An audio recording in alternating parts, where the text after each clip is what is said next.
Welcome to Emancipated Studio. Welcome my uncle, Uncle Stu, the old man on the block.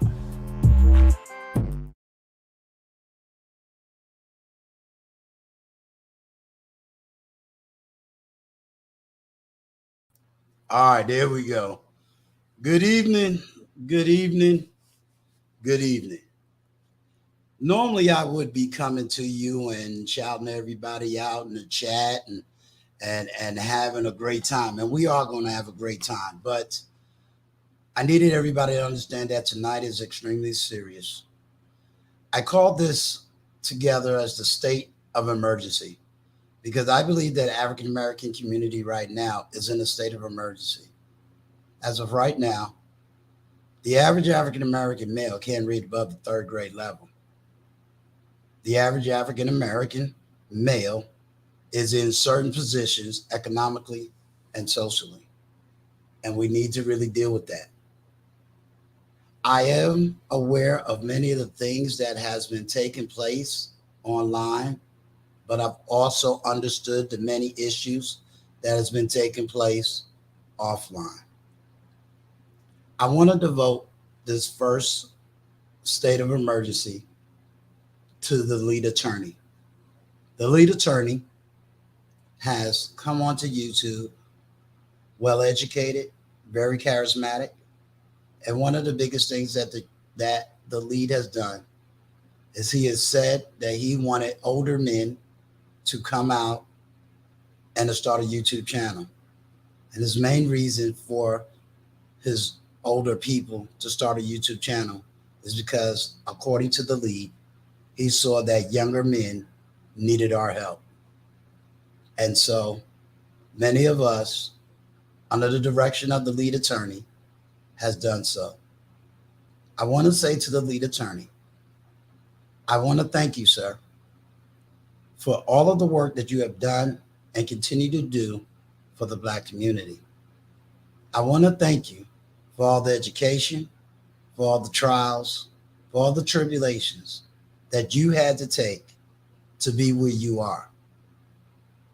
And we are now answering your call as men. We're answering your call as new YouTubers.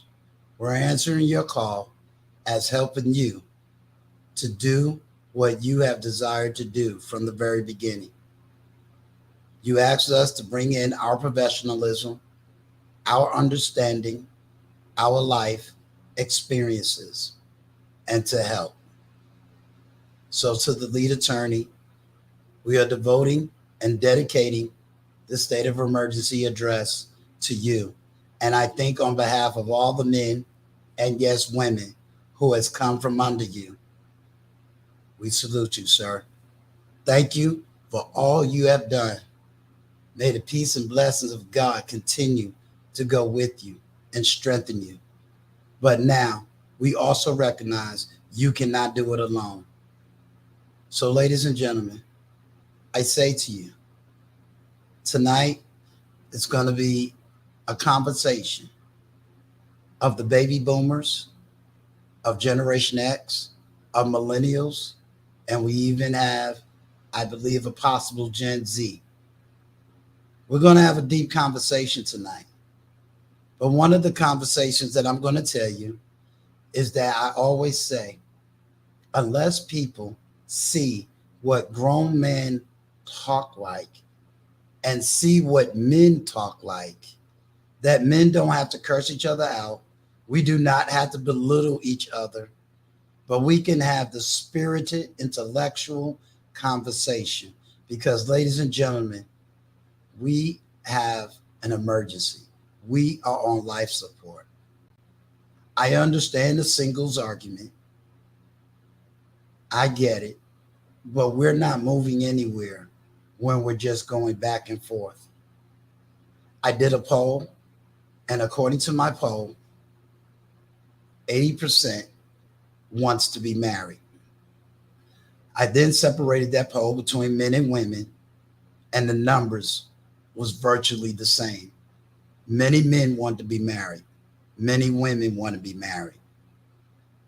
And one thing that I'm always going to say, if you want to be married, then you need to have the tools that it takes to be married.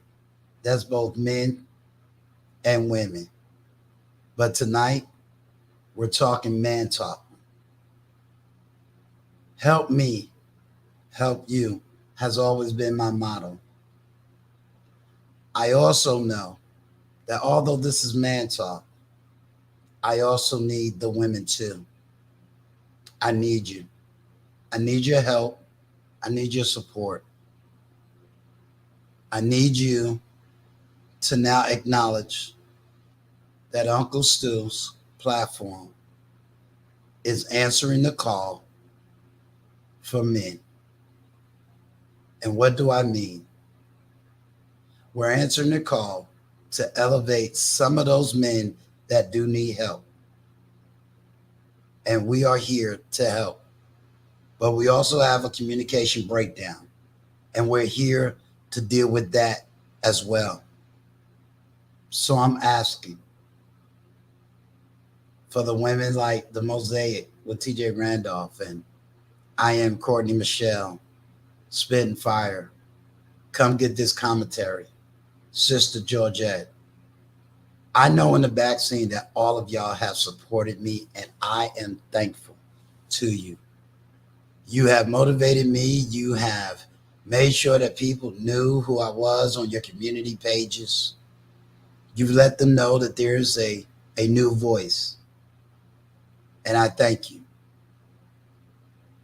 And for that, hopefully, through this dialogue, you will see that it's not just Uncle Stu, but there are many men who are coming, stepping up, and stepping out, taking times off of their platforms to come deal with a serious issue at hand. So before we get started, I'm going to now turn my platform over to the real Nathan Daly. What's going on, brother? What's going on, Uncle Stu? What's going on, sir? I wanted to kind of give you your 2 minutes. You're gonna moderate this conversation tonight. Mm-hmm. And we're gonna let you rock. We're gonna let you roll. I'm just gonna be the engineer behind this, doing this thing. All right. And, we just gonna go ahead. Let me just let everybody know. Vaughn, you are definitely going to be a voice on this panel. I will call you up later. Wally, my instructions to you, sir, is going to be all the men on the panel. I need you to get their YouTube channels, but I need you to put it in the description so that we don't have a whole lot of issues going on in the chat. So Wally, look, I'm going to have to pay you extra tonight. I need you to just put their YouTube channels in the chat. Big Bad Bull, just, hold it down in the chat for me. Make sure it's calm, cool, and collective. I know that it might be some triggering things, might be some argumentative things, but we're going to get through this together. I want everybody to understand we are here to find solutions. We're not just going to be talking about problems. We're trying to find solutions. So we need to acknowledge what the problems are and find solutions tonight. And with that being said, let me introduce y'all to the members of this panel. Mr. Sam Tolbert, who represents your baby boomer generation, the older millennial generation, the intentional millionaire, the middle millennial generation, which is Perry, unlikely. Nate Dog don't, Little Big Nate gonna get me. Little Big Nate, what generation you represent, sir? Gen X, sir. Gen X. All right. Little Big Nate is helping me out in my generation. So we got that. And representing the young millennials, Millennial Mark TV. I will also say there will probably be others coming through, and they will definitely be welcome. Chef Shapino, thank you for the $5, sir. Trying to wrap these interviews up, running streams. Got you, sir. Whenever you're ready, come on up. Okay, Nathan, it's all on you, sir. All right. Sounds good. Appreciate it, Uncle Stu. That was a great intro. And again, shout out to the lead attorney. I believe you're absolutely right in reference to that. I think someone's mic. Who's everybody will go Go mute. Yeah, go mute. And so Uncle Stu, thank you again for this. Thank you for spearheading the conversation. I believe it's very important that we start moving the needle forward, bringing the pieces on the chessboard, because we know this is chess, not checkers. We know some people are playing Connect Four. I always say that. But the reality is we have a chessboard. We've always had a board. We have amazing pieces. Unfortunately, the pieces have not come together. And since those pieces have not come together, they can't work together. Not only that, we don't know what piece is whose piece, right? We don't know the knights from the bishops. We know there's a whole lot of ponds though, right? We can't tell where the queens are, the kings are. But everybody likes to label themselves as such, but yet they don't move like kings and they don't move like queens, right? So again, this is the type of conversation that needs to be had for us to actually play the game properly. And the game of chess is actually the game of life. And as we know, as a community, we can't play this game properly if we're not playing as a team. Unfortunately, the way things are now, we're playing as individuals, but we can't get or collectively gather our power as we do have. We do have the power to make change and make differences. We don't need political movements. We don't need, a massive amount of money. We have everything that we have at our disposal except for unity. I think that's one of the strongest forces of nature. And without it, we can't move anything, unfortunately. I think sometimes we've gotten a little comfortable over time. There's a big disconnect between generations. And I believe that disconnect is getting wider. And I believe that the medicine of that is love and communication. I think because we're lacking the love with each other, we're lacking the communication, we can't figure out how to mend this thing and then be able to kind of pass the baton on properly. So Uncle Stu, again, I thank you for reaching out to everybody on this panel. It's a sharp group of brothers up here from old wisdom to new wisdom, but wisdom nonetheless, right? And so all different professions and different angles and perspectives. And I just ask that everybody, while we're doing this and having this discussion, just be mindful. We're not here to point blame, but we're here to examine and identify some links that need to be addressed. I don't call them weak spots. I call them spots of concern and areas that need to be addressed, because at the end of the day, we're all strong. We're only stronger when we're bounded together. And I think that's the whole idea, is to find out and identify, examine, and then we'll do a part 2 on how we can actually put this thing together and move it forward. But the most important thing is the communication. And so I'm going to start off with that intro so that the chat knows exactly what the objective is, that everybody on the panel knows what the objective is. And at the same time, you guys, I will be taking some notes. Feel free to take your own notes as well. We're going to go, of course, we'll start. I always say we got to start with the youth. We're going to start with the youngest person on the panel. And again, because it's important, because there's a disconnect in communication, we need to hear it from the youth, right? The youngest, and then we need to work our way up the ladder. And that way, the ones at the top, the ones our elders here, the OGs, the veterans, right? In every sense of the word, they need to understand before they comment. They need to hear the perspective of those who are currently living in this particular generation and this society. It's very different. Everything is different. As we know, things have changed and it's completely night and day, right? So I'm assuming the youngest will be Little Big Nate. Is that correct, Uncle Stu? Yes, sir. All right. So the Little Big Nate show. Nate, you got the privilege of having the name Nathan, but I'm the first. So, but I think nah, but it'll be Millennial Mark. Little Big Nate, he's in my generation. Okay. And so Millennial Mark, and then what are the ages of everybody on the panel, real quick? That's a good question. I'm 28. Okay. I'm 47. Oh, my bad. 37. 37. 28. Intentional, your mic off.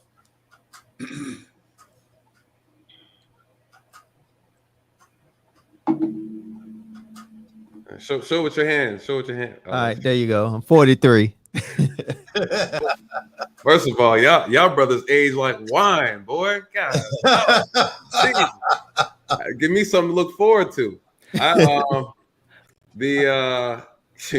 Intentional millionaires must drink water all day. That's how I keep the age down like that. Hey, you see, I'm working on it. I gotta slow it down. Nathan, you're 100% correct. That's the only thing I drink is water. Oh, I can tell. You and Millennial Mark, boy. So I'm 54. 54. And what about you, Mr. Talbot? I am 65, 1 month away from 66. Amen to that. All right, sounds good. Sounds good. You gotta tread lightly when you can put them 2 6s in there, right? Don't you? Got to tread a little lightly, brother. So, all right. So I'm 36. Okay, sorry. So, Fast. you know, we're all dangling around the same age for the most part. We're all very we got a smooth number line. So I guess we'll start with Millennial Mark. All right, good deal. Well, thank you for everybody that's tuning in. My channel is Millennial Mark TV, and I appreciate you, Uncle Stu, for having me on. Now, I do want to ask a question really quick. I know I'm a millennial. Nathan, you're a millennial. I think Intentional Millionaire, you're probably you cresting up right against Gen X, right? Yeah, I'm right there at Gen X. If Okay. my mom and dad waited 1 year, I'll be a millennial. All right. Well, I guess since we just got 2 millennials, it seems like, Uncle Stu, do you mind, since the title of the show is Gen X and the Boomer generation, speaking to the the new and up and coming generation that's pretty much that the torch, so to speak, is being passed to. Do you mind that the millennials have the panel for a moment, just so we can voice our concerns, so that because one of the biggest things that the millennial group we deal with is we feel like we're not heard by the older groups. So do you care? I know this is your show, your panel. Do you care if we kind of voice our concerns first? That way we can kind of lead right into the whole point of the show. Yeah. Uncle Stu, Mike is Look, even in my own show, I'm messing up with the mic. But I gave it up to Nathan Daly. So you tell me how you want it, how you. Yeah, I agree. I agree with Millennial Mark. I believe the millennials should have the floor first, and then we'll work our way up the food chain. All right, that works. Yes, but one thing, the first thing I want to establish is the millennial group. It is a big group, and I think a lot of people don't understand that there's a divide even in millennials. There's 2 groups of millennials, and I'm gonna tell you, it's perfect that what you say. You're 37, Nathan, right? 36. Yeah, I'm 37. He's 36. Okay, so you guys are right at the divide. So there's a divide, and that divide is the 26 to 31, and then the 32 to 41. And then there's a gray area in the middle, the 35 to 38. And there's a reason why I say that, which I guess probably later in the conversation I can go into why I say that there's a divide. But my group, between the 26 and the 31-year-olds is what's, the group that I'm going to be speaking of, which for the most part, we're the ones that seems to be more on the business focused side. You can look at some of the other YouTube content creators that's within that 26 to 31 age group, and a lot of their, content is more business focused. It's more, leveling up in a sense, versus, the 32 to 41 side of the millennials, which are more like lifestyle, stuff that's kind of, somewhat similar to maybe Nathan's channel. Just more job focused people that's closer to the 38 and up, 41. They kind of resonate more with some of the talking points we hear from people in Gen X versus my group, 26 to 31. We're strictly trying to get to the money. And the reason why I say that is because we have to think about this. Something that we as millennials understand is that divide that I mentioned earlier. The reason why I say that there's a divide came in 2008. You had the older millennials, Nathan and the Intentional Millionaires group. They were getting out of high school, getting ready to start college. They jumped into the world of college at the Great Recession, when a lot of people today are still dealing with the predatory student loans. Versus my group, which is the 21 to 30, 26 to 31-year-olds. We were still teenagers, so we actually saw our parents struggle. And some older siblings, if they were upper in age, they were in their 20s at that point. But one of the things that I want to kind of touch on that we as millennials seem to struggle with when it comes to having these type of conversations with both Gen X and really the baby boomer generation, but a little bit of Gen X too, is the whole mentality of the pull yourself up by the bootstraps. That was something that was a real thing to be able to do back in the 80s, back in the Reagan era. That's where that started. Back in the Reagan era, we have to we have to know the history on that. And, the idea that all you need to do is, get up, go to work hard, and, you can just out of high school, go get a good job, start a family, and you can make it. That was a reality during that time frame. The disconnect starts when we have these conversations with the older group and they don't understand that that's not a reality anymore. I'd like to pose a question to some of the older members of the panel. Whenever you guys were in the age group of, let's say, 26 to 31, how often were you hearing people talking about multiple streams of revenue? How many streams of revenue you needed to make it? I don't think that was really, spoken of a lot, by Gen X and baby boomers. You didn't have to have all those streams. But as millennials, we know there is no way you can get out here and make it with just one stream of revenue. You have to be beyond exceptional at this point for that to be reality. We have a lot of streams of revenue we have to, do to make it out here, not just to get by, but to, move ahead. Versus back in the day, you can go out here and get a blue collar job and start a family out the gate and raise them and have a house, or if you want to do more than that, you could take the other option, which was preached a lot, which was go to college. And back in those days, you were almost guaranteed upward mobility coming out of college with a degree versus your counterparts who were blue collar workers. But today, even that class of people with the degrees that's in the millennial group, that's just not a reality anymore. And that's something that I see be, that's the biggest disconnect. And that's where I think we should start the conversation. Because again, as millennials, it seems like when we come to the older generation for information, it's almost like a gatekeeper type of thing going on. I've heard, from a lot of older brothers that, the millennials are lazy, they're individuals. It's like, no. We come to you guys for information and you guys tell us to stay in our lane. And listen, inflation affects all of us. There is no lane. We need to be working on trying to move us all up, but there's still a lot of gatekeeping going on. Well, if I could respond, Unc Stu, you're right. Multiple streams. No, he's good. What's that? Hold on, little Nate, real quick, because I do want you to respond. Oh, okay. To my chat. If anybody in my chat agrees with what Millennial Mark TV just said, can you put a 1 in the chat for me? I just want to engage where we are. So put a 1 in the chat if you agree with what Millennial Mark is saying. Put a 2 in the chat if you disagree. Put a 3 in the chat if you agree and disagree. In other words, there's a catch or something in that regards. I just want to try to engage what the chat is feeling and believing. Okay. Go ahead, little big Nate. I'm sorry, Nate. No problem, sir. I appreciate it. And also thank you for allowing me on your platform with these gentlemen. Although I believe it's true, again, I'm 47 years old. I was born in 74.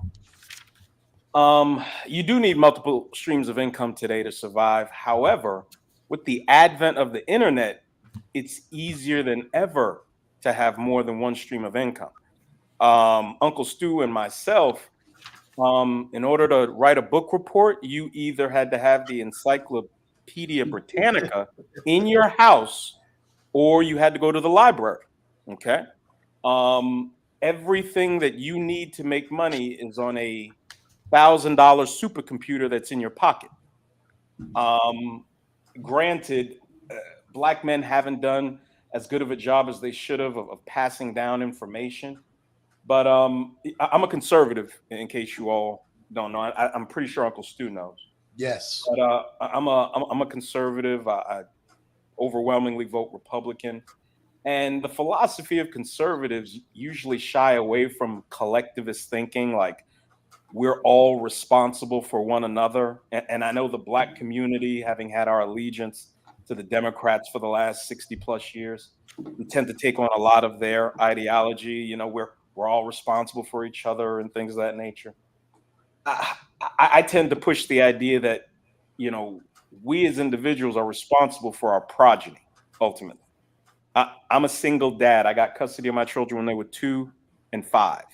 back in 2004. They're grown now, and I had to raise them by myself. I put all my effort and onus and money into raising them, and they've turned out pretty well. I know a lot of us, I didn't grow up with a father that was involved, and I'm sure a lot of us haven't. But, you know, there comes a time we just have to decide what type of life we want, you know? And, you know, if Black men could get out of the victimization mindset and the looking for everyone else to do for us, we're in a country that is replete with opportunities. It really is. And we have to go out there and get it. We need to, you know, get men of like minds together and just go get these opportunities. You know, I've just, when we depend on people that don't even know us to somehow bail us out or fix our problems, they usually never get fixed. You know, again, small groups of men of like mind can accomplish so much. We just have to start connecting with each other, not in some large, broad 20 million Black man sense of the word connect, but, you know, get together with, you know, like-minded men in your community, brothers that share your same perspective, and let's just get busy, you know? I agree with that. Can I respond to that, Uncle Stu? No, go ahead, Millennial. I'm a monitor everything. Uncle Stu's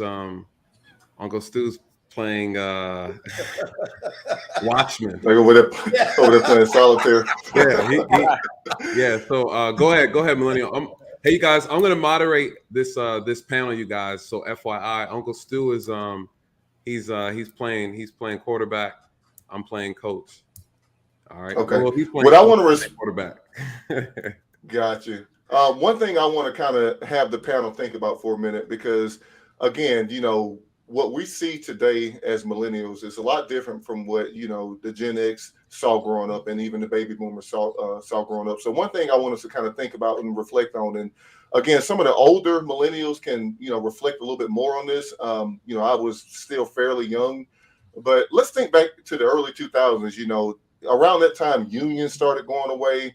We had 9/11 that messed up a lot of stuff, and that's really where the cost of living started to rise. You know, we started seeing that was also the beginning of, you know, us seeing that, you know, those vested pensions start going away. Because let's not forget that, you know, there was a time where getting a good job with the city really could retire you. I mean, it really could. You could sit there and work 30 years and be just fine. But, you know, the pension system started going away.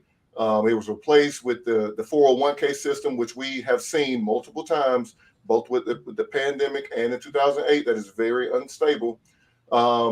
But, you know, we had that, and then 2008, which I touched on earlier. But let's think about even 2008. You know, a lot of the older millennials and even some of the Gen X group, when 2008 happened, you know, a lot of people went back to school because, you know what? Let me ask y'all this, because I'm pretty sure y'all already know. But why did people automatically go back to school whenever 2008 happened? Because that happened. I mean, a ton of people re-enrolled in school. Did it have something to do with the recession? Yes, but it also has something to do with the fact that that generation remembered that the baby boomers told them the only way of upward mobility was to go to college to get a good job. So when everything hit the tank, the only thing that group thought about was, okay, well, I remember that, you know, mama said, you know, if I want to go get a good paying job, I'm gonna have to go to school. So you had a lot of people like the Intentional Millionaire, his age group, coming out of high school. They may have been 20 years old. And when that crash happened, oh, I need to hurry up and go to school. Well, you know what else happened around that time frame between 2008 and 2010? We started seeing a lot of predatory student loan lending happening that a lot of millennials are still dealing with right now. And you know what? This is completely different from the type of lending that went on when the Gen X group was in college and even the baby boomer group was in college. Because let's not forget, up until the 90s, you could bankrupt out of that debt. You can't do that now. They got rid of that as soon as the student loan system and that whole agreement, they got in bed with the government. Oh, that was a wrap. You know, you can get rid of a house before you get rid of that student loan debt. You will carry that to the grave. So again, we have to remember that. No, go ahead. Can I speak to that? Because there's a 5 years that you haven't stated. Number one, you got to remember we had the Million Man March. That was I was there. Yes, sir. That was in '95, and I was there. You okay? It was the Million Man March that sparked the African American male to go back to college. It was the Million Man March where we said collectively that we was going to take responsibility. We was going to get our upward mobility. We was going to come back to the community. We was going to also make sure that we had our kids.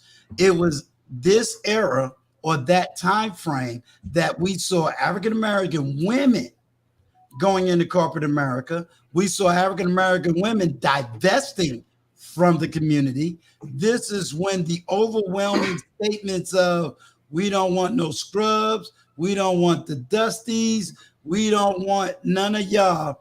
So African American men had to now take charge and take over. And so really, if you want to talk about the academics, that was 95. That was also when when Bill Cosby had his show. So all of a sudden college was not just upward mobility, it became a social movement. So right now, can I push back on that just a little bit? I want to push back on that just a little bit. I want to push back because you know what? I'm glad you said that, because as millennials, let me tell you something, and you can see this all over social media. When the millennial group is complaining that we can't get out of this student loan debt and you guys had the opportunity to bankrupt out of it, you know, it's so amazing. Now, you just said that in 95, your age group, the baby boomers, and you know, the baby boomers did the Million Man March and encouraged black men to go to college, all this stuff. We listened. But it's amazing that today, whenever we come back and say, "Hey, my, you know, Uncle Stu, baby boomer generation, we can't get out of this debt. Hey, pull yourself up by the bootstraps. Who told you to go get in that debt? That was your choice." No. We listened. We listened. And you know, we're left to drown out here. All right, go ahead, Perry. So that's the key that I think is so important for people to realize. We are so much more alike than we even understand. 2008, I'm out of high school 6 years. I did exactly what Millennial Mark said. And I went back to school because that is what was preached. And you know, the tagline is you can't spend, there's no way to spend too much when you're investing in yourself. Hell no, that's not right. No way. So what happens is by the time you realize, because you're not educated on what it really costs, you're so deep in, you can't turn around. You have to go forward, knowing that the future is grim. And I can tell you right now, most people don't have the balls to carry the amount of financial student loan debt that I had. You know, I was able to work out of it, but I can't forget that there's just no way for them to, because you had people, it was so ingrained in us that, and I had a good job. I was making $40,000 back then. But with the economy going down and being in sales, I'm thinking, hey, it's time now because of what's happening. And when you do that, there's animosity there. I don't have the animosity, but it worked out for me, right? I worked through it. But there's no way that people aren't gonna have this animosity, because when you just hear, hey, got to get that paper. I can think of all the taglines that you heard year after year after year. And when you go and do that, you're up to your neck in debt. And then, as Millennial Mark TV said, then they drop this thing on you. Oh, by the way, you can bankrupt out of credit card debt, bankrupt out of housing, but you can't get out of this. It's a heavy, heavy burden. So I just want to point out that we are a lot more alike than I think than we realize. And that is why there is a resentment, because that is what you get is pull your boots up. You know, just pull your boots up. But here's the problem. When you get out and you're not making that much, you know, and that time frame is up and you owe, there's even a problem with, they'll say, well, you make, and that's the problem that happened to me. They said, well, you make too much. I was making good money. But at the time when you owe $1,300 a month that I was actually paying, because I have to protect my credit, I mean, $1,300 a month off the top of a check. It's a heavy weight. It was, matter of fact, I didn't realize until I got on here that I probably went through what I would say was probably depression for about 3 years. I didn't know it then. Yes. You're just going through it, through the lull, thinking, dear God, get me out of this and help me rise above it. And as I work my way up, you know, I worked through it. But the point I'm making is I believe you're both right. I believe that that's what we have to remember. We've all been subject to similar things, but I don't think we've been able to see them the same way. So Correct. Right. If I could- One thing I want to add to that, you know, as far as your situation. Okay, go ahead. Hold on one second, Millennial Mark. Little Big Name, I want you to respond to what Perry Unlikely said, and then sure. and then, No okay, and problem. then I want to get Intentional Millionaire, and then I'm gonna come back to you, Millennial, and then we're gonna finish off with Mr. Talbert. All right. This is I'm not doubting for 1 second what the gentleman just said, but this is the problem. You said that you were 6 years out of high school. You're a grown man. You are an adult man. Doesn't matter how much societal, cultural pressure is being put upon you to do something. Ultimately, if you do it, that's you. We can't. Oh well, you know, I was under all this societal pressure. We're grown men. We don't have the luxury of being unaccountable. If as a man you make a decision, I make a decision, we got to deal with it. We got to deal. We can't come back after it's done and say, oh well, you know, there was just so much push for me to do this. Bruh, if we're grown men, we have to suck it up and we have to figure it out. And that's no way being disrespectful. Hold on. All right, here we go. Right, Little Big Nate stepped in it. He stepped in it. What did he step in, you guys? What did he step in? He stepped in the mindset that is bringing us here today. Okay. Right. That is, and this is no shot at you, Little Big Nate, but I was waiting for it. I was waiting for it. I knew somebody was going to do it. Millennial Mark started it off, right? And then Little Big Nate, he went ahead and ended it. He topped it off. You know, you guys, this is where the fissure is. This is the crack in the armor, right?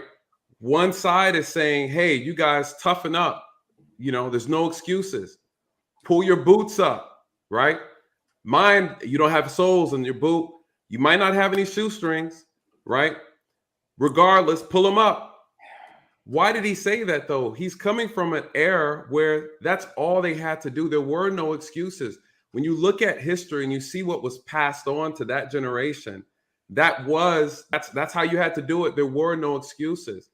And so I think the disconnect is it's not just about accountability. It's understanding it's hard to be accountable when the foundation is broken, right? And so again, we have to be mindful when we are making these statements from both ends, from an end of, hey, you left me with nothing, to with you don't need nothing, get it together, because in the middle of that, the truth is going to reside. And the truth is there's been a disconnect, right? And it's not on the generation before per se.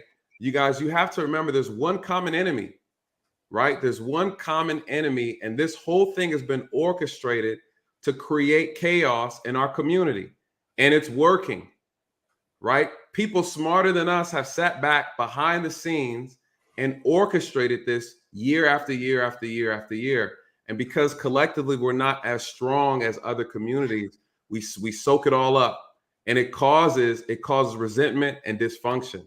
Now, I will say this though. I want to go ahead, Perry. Go ahead. I just want to say this though. That shows you, and I never, even from comments, right? That shows you people don't listen.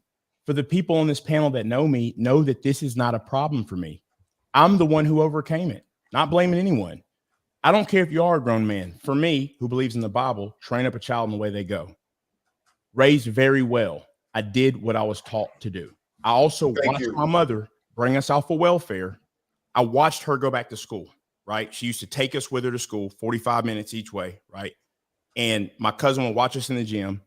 So you got to understand, I watched my mother bring us out of welfare by doing what? Going to school, right? To going on to retire. So that's all I had to base all success off of. So there was no blaming because I overcame it. But here's where we get into it. I'm never going to be the type to say, well, I did it. Anybody can. It's ridiculous.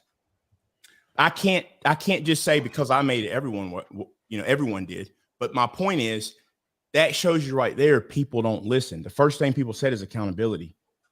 There's nothing for me to be accountable to. I've never missed one payment, could write a check and pay the rest off today if I wanted to. I've done very well, but just because I have doesn't mean other people have. So we got to start listening to people. And now if I was up here saying I'm drowning in debt or something, I could understand. No, Perry, but that wasn't I did listen to you. And I would love to respond to what he said, because I understand what Perry's saying. Hold on. Pause, everybody. Pause real quick. Listen, you guys, this is not an attack to any individual person. All right, so let's be clear. Let's be clear on that. Little Big Nate's very passionate. What he said is it's not wrong, right? It's not wrong. He's not wrong in what he said. There's nuances to this problem, you guys, and we have to make sure we understand that while we're having this conversation. Remember, right? Remember who we are in this nation, you guys. One would argue it's us against everybody else. Okay, right. So again, we are not each other's enemy. So again, this conversation is to point out where things went wrong, where the kinks in the armor is, and then how we can go about repairing that.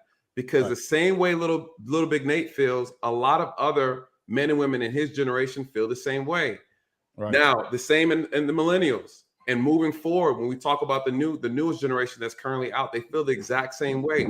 All right. So again, little Big Nate, before you respond to that, Millennial, I want to get your thoughts.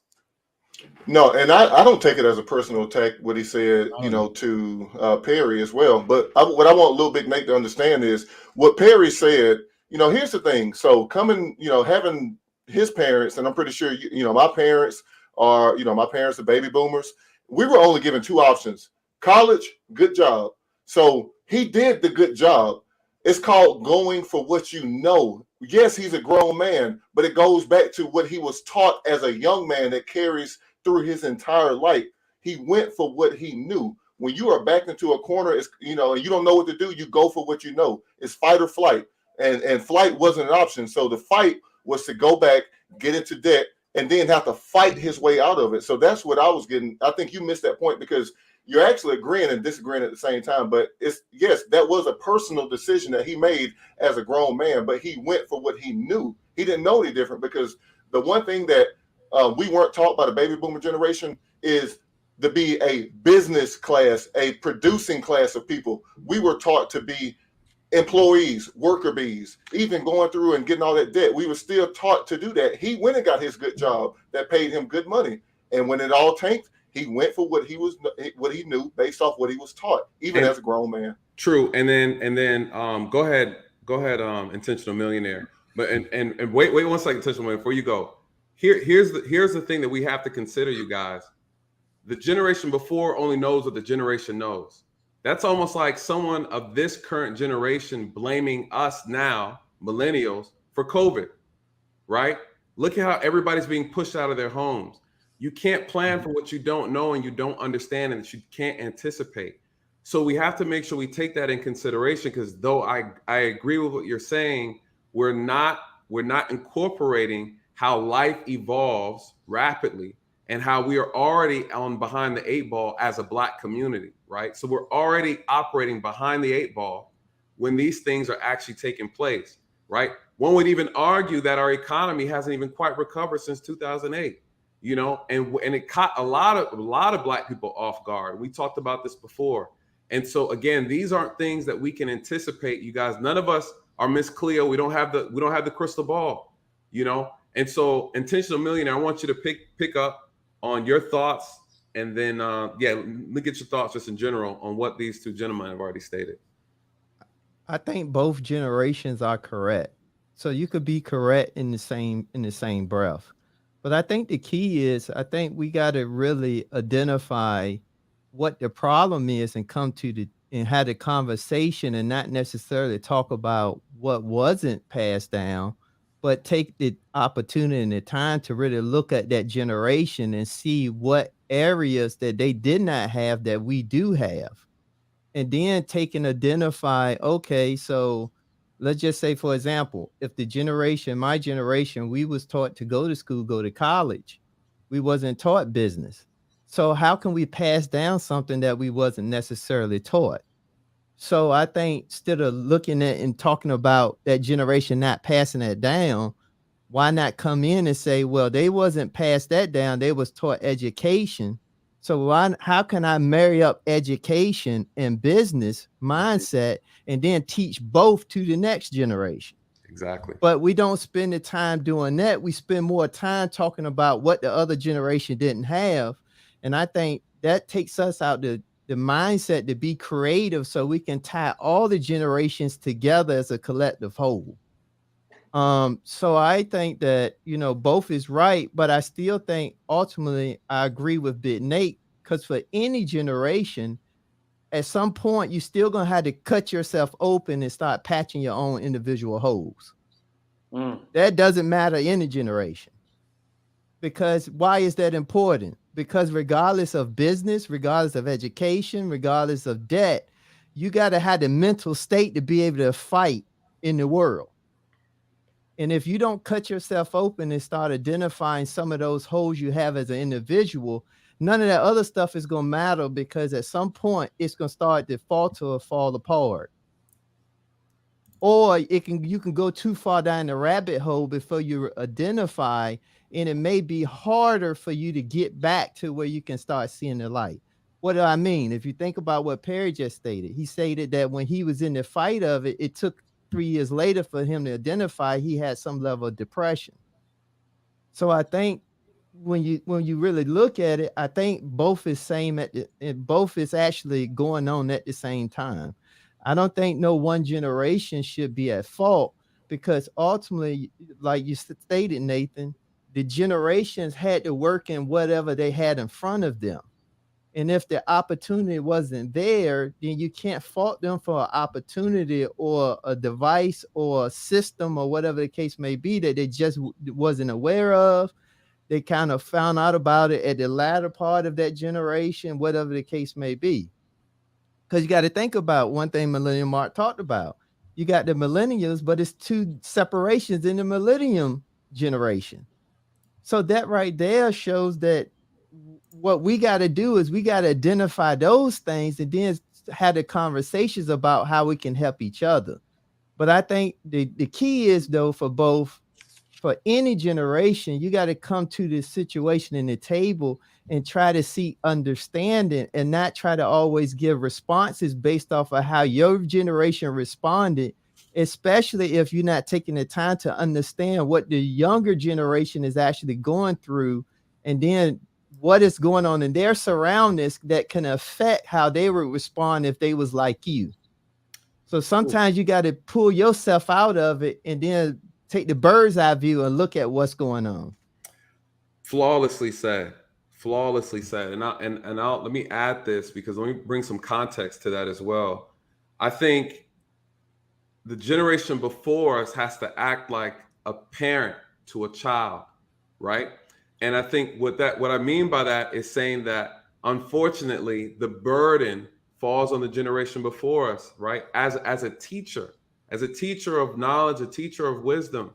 And I think sometimes where the disconnect came from is just from the communication, right? And sometimes things get lost in translation because of the passion of wanting to see the generation that's being handed the torch, handed the baton, to do well. And sometimes it's misinterpreted, right? And when I hear little Big Nate speak, I hear the passion, and the passion is received well on this side. Unfortunately, there are some people who receive it and they're taken back by it. They're offended, right? They feel like you're not taking in consideration what their life and their world looks like present day, because it's not the same. This is the same issue that children have with their, young boys have with their fathers, the young girls have with their mothers, right? This is the simple dynamic, the misunderstanding that my life, even though I'm young and I haven't experienced anything, it is very, very relevant. It's very real to me through my perception, because my perception is reality. The perception of the older generation is that you guys don't know hard work. But based on what I know and what I'm being brought up into, this is hard work to me, right? I didn't have to pick cotton to know what what it feels like to be a slave. I feel a slave right now, right? It's very real to me. And I think that's the problem. We forget that what this person is experiencing, though we can't relate to it, doesn't mean that it's not real, you know? And I think that is where the disconnect comes from. People not acknowledging a person's reality. And I think once we tap into that piece, we can then understand each other a lot better moving forward. And so I think that segues perfectly into Mr. Talbert. I want you to just kind of, you heard from top, and Tobias, brother Tobias, welcome. I see this brother came in. He got the Kevin Samuel suit on. He ready. Are we going to debate about suits too? Yeah, I should have got my suit on. I was rocking suits before this man was talking about them. Hey, I heard that, brother. I heard that. If I could chime in real quick. If I could just chime in real quick. Yeah, let me Tobias, before you go, Little Big Nate. Tobias, what's your age? We want to get everybody's age. We called it out before you. I'm 41.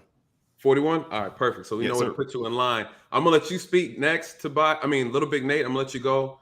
Tobias, I'm gonna let you get in, and then Mr. Talbert, I'll let you close us out on this overall this particular segment of the conversation. Go ahead, Little Big Nate. All right. This is one of Black American men's biggest problems, and again, it comes out of our relationship with the Democrat Party for over 60 years now. One of the most dangerous things you could do is be waiting for someone else to understand your plight, understand what you've been through, and understand what you're going to need to feel whole. I literally don't expect anyone to understand what I'm going through, what my needs are. That is something I put solely in my hands. Mine. I don't have the luxury of expecting or hoping that anyone else is going to take what I need or what I've been through into consideration. This is a dog-eat-dog world. Free market capitalism does not leave any room, especially for men, to be wondering about who's caring about what they've been through. We as Black men, we are going to have to take our future, our skill sets, what we want in our hands, and just begin to move forward. We're going to have to do that.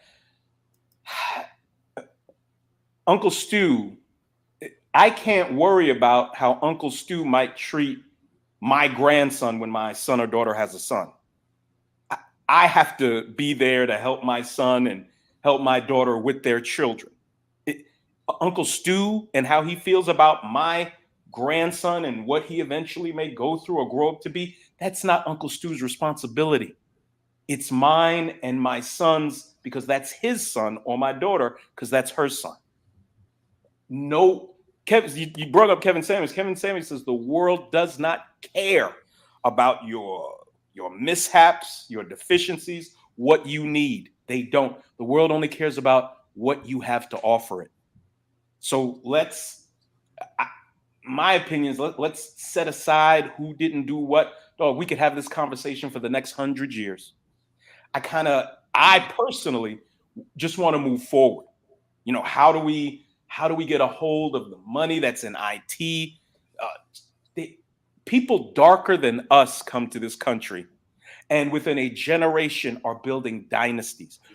We've been here for over 400 years.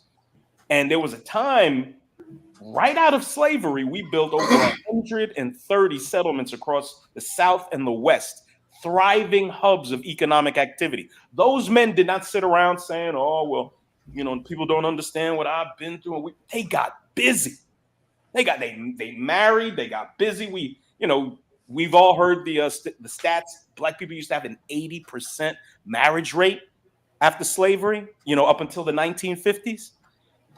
What they don't tell you, and one of the most important things they leave out, is that During that time, during those 100 years, from 1865 to the 1950s, 60s, Black people were largely Republicans.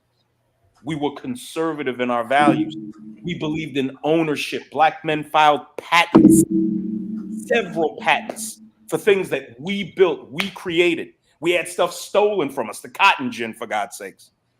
So we have a history of being able to accomplish under much more oppressive and difficult times. We don't have that same level of oppression and stuff going on now. It's kind of like with the victimization. I'm not saying anybody's come across as a victim, but with the idea of victimization, man, we're oppressing ourselves. Victimization leads you to oppress yourself. I'm saying let's get away from all this nonsense and let's get busy And accomplishing what we can. and little big Nate, let me Can I jump in real quick?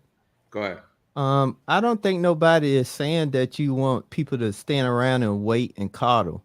What I'm saying though is to build a community though, you have to communicate and work in unison so you can get stuff done so much faster, quicker, and more efficient. That's all I'm speaking to. Small groups of men. Can I add to what he said, because that's such a good point about coming together and passing along the information. And Uncle Stu, you touched on this earlier.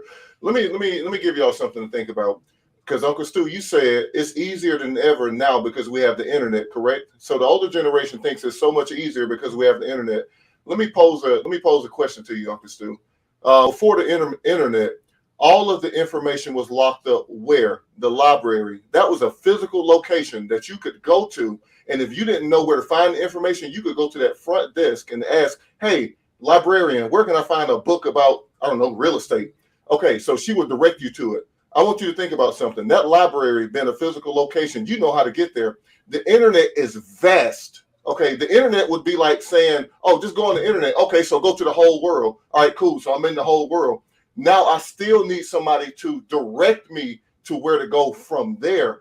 The gatekeepers just found a smarter way to hide the information from us, and it's through the internet, because the internet is just, it's there. Of course, we know the information is there, but there's nobody guiding you to where to go. So, I just had to speak on that talking point, because I hear that a lot. Oh, you guys got the internet. It's so much easier. Not necessarily, because you guys had the library and you knew where to go to get the information. And if you didn't, there was somebody at the front desk who could show you where to go to find that book. It was easier back then than it is now. There are white housewives. Go ahead. Yeah, let me. There's something that little big Nate said that is spot on, and I think that's a part of I will say a part of history that got lost. It's a myth that we all came out and went to college. It's a myth that we all came out and had these great jobs. I think what's missing is Generation X was called X for a reason. They had no clue what we was going to be. We was starting in that era two different things. We had Black Enterprise Magazine, which was teaching us to become entrepreneurs, teaching us to become business people. That generation was also the beginning of dealing with, for the first time, a split in our philosophy of life. Meaning, you hear little big Nate speaking about the term conservatism. There used to be television programs where many quote unquote Black conservatives would speak and would talk about the issues back then. Don't have it. By the time the 90s came around, you have to recognize that many Blacks went to independent party because a man by the name of Ross Perot was already talking about if they signed NAFTA into law, many jobs would go overseas. Well, guess what? They didn't want to hear him. And what happened? Democratic Party signed for NAFTA and those jobs went overseas. There's no way in the world my generation could have been prepared for a mass exodus of jobs going overseas. You've been in North Carolina. If you look at Lexington, you look at that whole Lexington, High Point, Asheville, all of those jobs was productive. And guess what? As soon as NAFTA was signed into law, all those jobs disappeared. there's no way to prepare for that. We know that cities across the United States crumbled when what? Many factories left the inner city. So in some ways, I would argue that there's no way in the world a certain group of people or a generation of people could have foresaw that. Same thing as of now. There isn't a parent I know that could have foreseen what is going to happen during the pandemic. They could not have foreseen a pandemic. No way in the world. So just knowing how to go through this is something that everybody's kind of scrambling to learn how to do. Another thing that I think is missing in the historical dialect is, one, there is no way that we could even prepare for internet. The average, if I may be prejudiced, I don't think the average 65-year-old could have ever recognized what we got today. My parents could not have recognized what we got. I could not have recognized what we got today. But what I should have said also in my introduction and in my monologue is that I am so proud of many Black men today. We have more Black millionaires than we ever had today. We got more Black billionaires than we ever had today. So let me put it out there. I came up in the hip hop era in New York City. They was telling us this was going to be a fad. It was all across the board.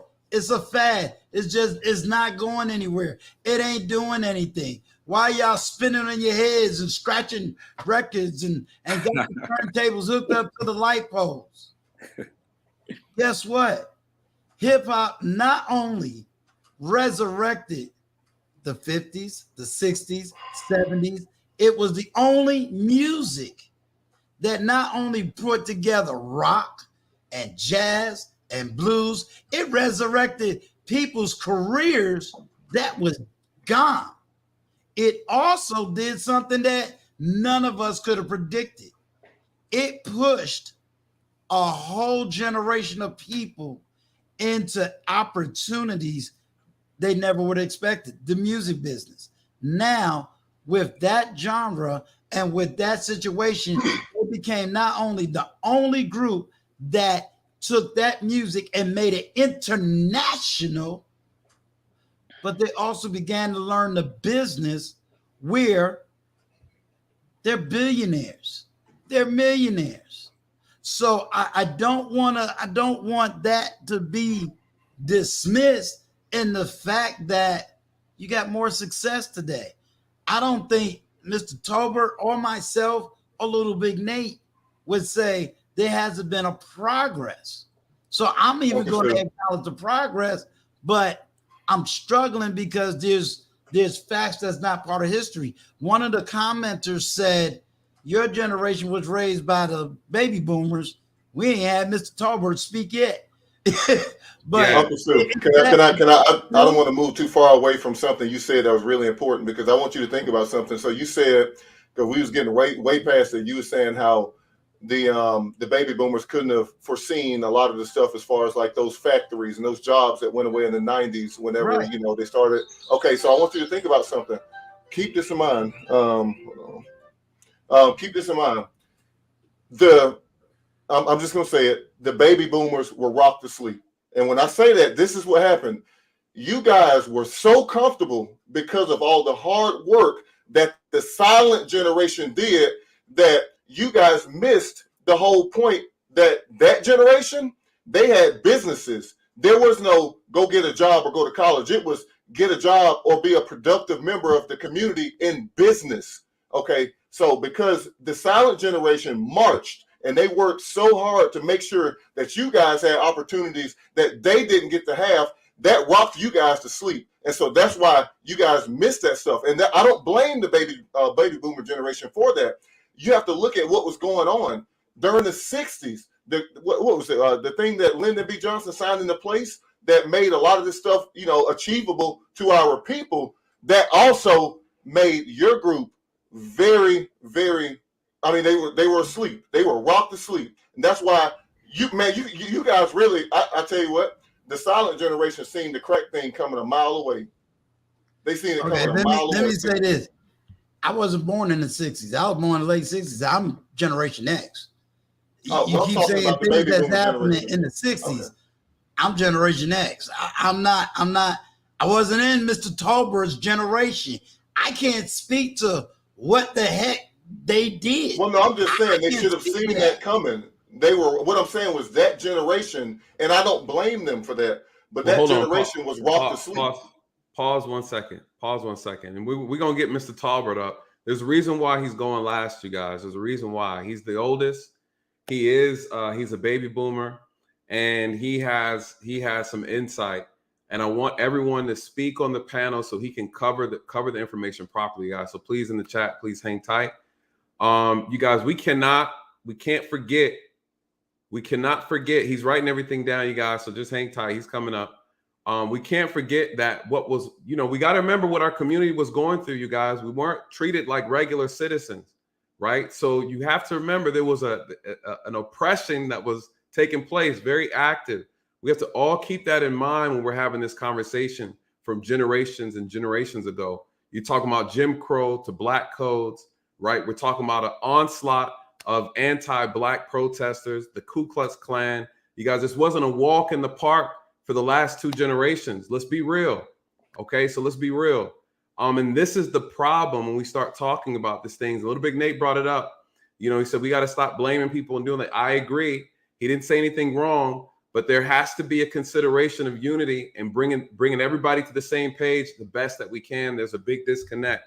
To Bias, I believe that should. I'm gonna let you go ahead and speak, brother. Go ahead and give us your thoughts on this from what you've heard so far. Let me get your thoughts. He's 41. He looked like he's 32, but he's gonna drop some wisdom on us. Yeah, just like being part of the panel. Thank you, gentlemen, for having me up. Thank you for putting this together, Uncle Stu. Just seconding, your last comment, right? We have to stop the blaming of the generations that came before us, because if we're just going to blame them, right, that a lot of times we try to absolve ourselves of what we should be doing. Because if we know better, we'll do better. Yes, we know things happen. We can say they got rocked to sleep or whatever. Some may have, been rocked to sleep. Others were not. If your family was part of that circle that got rocked to sleep, now you can do better. And you need to wake up. Yeah, you're right. People saying they're woke. Okay, well, there's a different type of woke. That maybe you didn't come from this amazing family. That's okay. Now you can create the subsequent generations of your bloodline can be a lot better off, and it starts with you. We have to take ownership of that. So I want to point that out. Next would be actively listening to what is said. So just listening to, a lot of the brothers speak on the panel. Everyone's getting their points out. The passion is coming out. We can hear it. We can feel it. We should first be, listening to what is being said, right? What is that person's thought? What are they trying to communicate? Are they trying to communicate, blame? Are they trying to communicate here? This is where I am at. This is where we are, and we want to move forward because of X, Y, and Z. We should, like I said, seek ye first to understand. So try to understand what that person's, situation is.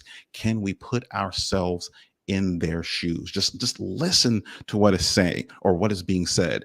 And a good example of this, right, is we all watch the news. Doesn't matter who you watch, right? But when you watch how the broadcasters speak to each other, right, one to another, one person says something, the other one's quiet, the other's just listening. And when the first person speaking finishes their thought, the other person is just listening, okay, and then they respond because they want to make sure that that other individual has communicated their entire thought, and then they respond, right? It's not, okay, I'm trying to listen for some keywords and then let me go ahead and, respond based on what they say, a couple of keywords that were communicated. We have to learn how to just sit back and, all right, let me take my feelings out of this. And it is hard. I catch myself doing it. It's just communication is extremely tough. And that's something that a lot of times we're not taught in our families, right? Something when my son is talking to me, right? I'm like, okay, Tobias, just listen to Van. Okay. Don't get loud or nothing like that. Just let me hear where he's at. So it is tough. We have to be able to step back and just listen, to what is being said. Um, Again, like, and just in our communities, communication is a deficiency because we're not actually teaching our children a lot of times to communicate effectively, not just within our communities but with other people outside of it. So whether you're talking to somebody who's Hispanic, or you're talking to a police officer, it doesn't matter. A lot of times we aren't taught to communicate differently with who we're speaking to, because there's different types of communication that are present and that should be utilized, like I said, based on who you're speaking to. And it's kind of like, okay, you put yourself in, if you're on the listening side, putting yourself in that person's shoes, or putting yourself in that person's reality. For what I do for work, right, a lot of it is I have to listen, or like I'm talking to a whole bunch of customers or our users, and I want to know what their problem is, because many times, or all the time, people are very, very good at describing their problem, not a solution. And they only want their problem solved. It's up to you to figure out what the problem is, and then you come up with solutions that fix the problem. But if you're not listening completely and openly, you're going to miss, those nuggets, those key points. And another thing that, Black folks, I gotta say, are Black Americans, we miss out on is, in Dr. Claude Anderson's words, race is a team sport, and we are the only ones not playing the game correctly. Folks miss it so much, right? That, oh, hey, Black unity should be a thing, but again, it starts small, right? And it's being that, our culture is very, very different than people who come here who have their cultures intact. They have their language, they have their food, they have their dances, they have their belief systems. Everyone is aligned with it. Man, where you can see this really, really great, and a lot of folks have seen this movie. Watch The Godfather. Watch the first one. You see how that unity is there? Black people don't have that. Even if we start small, though, it can happen, but we do have to align around a core set of values and beliefs that are going to keep us coherent, keep us aligned correctly. And one more thing, a couple more actually. One of the topics earlier, one of the points where, well, you have Google in your pocket, right? You have this computer versus the library. And if you didn't know what to look for, right, you can go talk to the librarian. She gonna pull out the old school Dewey Decimal System. If you're my age or older, you know what that is, right? Now, if you have this internet, this phone, and you got your phone, and you can't find something, a lot of times it's because you don't know the right questions to ask, right? You don't know, because Google's going to return a whole bunch of things. But I work in tech. I work with search. If you don't know the right questions to ask, a lot of times you won't get the results that you're looking for. So sometimes you do have to reach out. Like, hey, I'm trying to find this, whether it's from a friend or whoever it is. You have to want to reach out, because if you don't, you may not find what it is that you're looking for. Going back to the thing on 2008, and going back to school, right? A lot. When I remember when the recession hit, it was tough, man. It was tough. In the summer of 2008, and gas was almost as high as it is now. It was like at $4.65 a gallon back then, which was unheard of. It was really, really tough. Folks start going back to school, and I see that, and like, okay, well, one thing you didn't see, or I never saw, was Black people going back to school for tech jobs. That's one thing Black people chose not to do, and that's no one's fault but ours. And tech jobs don't pay. They do. I know very well. Ask Before the Billions, he knows a couple other cats. You will make a very good living, but we have to apply ourselves. And if we're not applying ourselves, again, we can only look at us or the individual. So, and is there anything else? That's some good points. You want to hold on to those. I think you touched on a little bit of everything. I'm gonna bring in Mr. Talbert, but Okay. before I bring in Mr. Talbert, little big Nate, do you have anything you want to say before I bring in Mr. Talbert? Oh, sure. I'll chime in real quick. Okay, go ahead. And what I'm about to say is very controversial. A lot of people aren't going to like it. It's all good. Let it out. It's been something I've been just promoting ever since I came to the Manosphere about 2.5, 3 years ago. I started speaking on panels. I don't believe in unity of Black people. I just don't. Okay. I believe, I'm the guy that, along with Theodore Wolff, put together the Manosphere meetup in Atlanta in December last year. Okay. We had about 80 to 90 Black men come from all over the country. We had the first Manosphere meetup. And the way I promoted it was it's for men of like minds. Now, a lot of people said, oh, man, it's not going to work. Fights will break out and stuff. And that would have been true if I would have let everybody come. I didn't. We were selective. We were discriminatory. And we only wanted like-minded men. You didn't have to think exactly like myself or Theo, but we have to be on the same accord. And, there are people that are always in the chat, fussing, fighting, cussing people out. And of course, you're not going to be allowed to come to that event. And, that's the micro way of looking at it. But there's a macro way. There is a class of Black people that are just completely unproductive. And the more time we waste trying to unify or save them, the less attention we're going to be giving to the people who deserve it. In these schools that are in, these economically depressed areas, a lot of times 90% of the resources, the onus, the attention go to the worst children. And what happens to the children that do well in science, that do read? They're ostracized. They get very little attention. And they end up a lot of times leaving the Black community because no one pays them and gives them the acknowledgement they deserve. We got to start putting our efforts on the best of us. And the people that just, the single moms that just want to have illegitimate babies, the guys that want 4, 5, 6 baby mamas, the dudes that want to go in and out of jail, we just need to not worry about them. And any Black people from those more economically depressed areas, if they want better for themselves, we instruct them on how they can live like us, and then they can come and be part of what we're doing. But this idea of attaching this inoperable caboose to our fully functional train cars is really hurting us. We only need to worry about the people that want to participate in this country, in this economy, who want to make money. The people stuck in, all the issues of the past and everything else. We just got to move beyond them, man. And it's also kind of illogical to think you're going to unify 20+ million Black men to do something.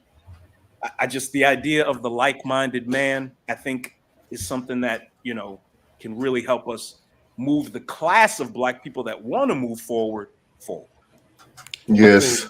I think I agree with that. I want to bring Mr. Talbert in. You didn't say anything wrong, little big Nate, but I would challenge you on that.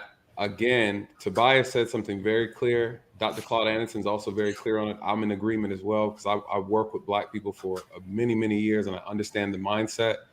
The problem is, we're only as strong as the strongest group. I get that, but this is a race between races. And the best do need to come together, but a plan needs to be in place to where we can reverse engineer the toxic poison that was pumped through our community.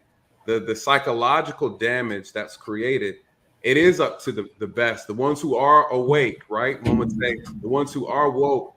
Doesn't mean that we ignore, right? But we need to fight back what has also caused and created this problem, because it's very pervasive throughout our community, to the point to where if we don't try to put together some type of call to action to reverse engineer what's actively being done, we're talking through media, entertainment, so forth and so on, then at the end of the day, we're still going to dwindle in numbers. The best will become less and less and less because you're fighting such a massive, I would say, engine that's designed to keep us at the bottom, because that's what we're most profitable at. And so I do agree with you. The only pushback I have is that we have to change our mindset. We can't afford to leave people behind. We need to move forward with the idea and the plan to help reverse engineer what got us here in the first place. And so that's what I would say would be where my mindset is at. Because again, it's not like we're just this gravy group of people in this country. There's an active force to keep us at the bottom, because that's where we're most profitable at. Well, what I would say in a quick response is the problem is there are people, you talk about people profiting, there's also a lot of Black people that profit. There's drug dealers who are not leaving their drug dealing. There's prostitutes that are not leaving their You are never going to change them. Never. And you're and in my opinion, we waste time trying to help people that aren't interested in being helped. And I didn't say that. I said we have to reverse engineer the problems that got us here. We're not going to be able to save everybody. The issue is there's too big of a problem, and the problem needs to be cut in half. Right? You can never get rid of it. I tell you how you solve the problem. You go, you get educated, or you get your trade, you get married, have all your children within wedlock, and you stay together. That's a simple answer. This like reverse engineering this and that, bro, I don't understand that, because I can't have an effect on somebody's life 3,000 miles away in California. I'm in South Carolina. I can have an effect on my family and my small community. I agree. That's what I agree. I agree. And I'll say this, because that's going to be a topic for another discussion. Gotcha. But I will say, unfortunately, some of us lack the imagination. And if you don't have the right mindset going in to try to fix this problem, again, it's not about individually is one thing, collectively is a whole different conversation. Those are two different battles. So I'm not disagreeing with you. I'm saying we have to take there's a way to take the conversation forward. Again, this is a race between races, and we cannot win this thing divided within our own group. We can't save everybody. That's not the plan. The plan is we need to reduce the problem. So Mr. Talbert, thank you for your patience, sir. I wanted to make sure you heard the thoughts and the mindsets of everybody on the panel before you spoke. That way you could take your notes and then address things as you see fit. So if you want to introduce yourself to the chat, and then go from there. You got the floor. Thank you very much, the real Nathan. First of all, a salute to the chat. A salute to Uncle Stu for inviting me to be a part of this. In a nutshell, because this is how I was trained as a young person, my history is a lot different from most of the baby boomers that I came up with in my generation.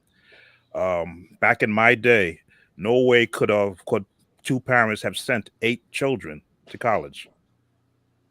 I'm number 3 of 8.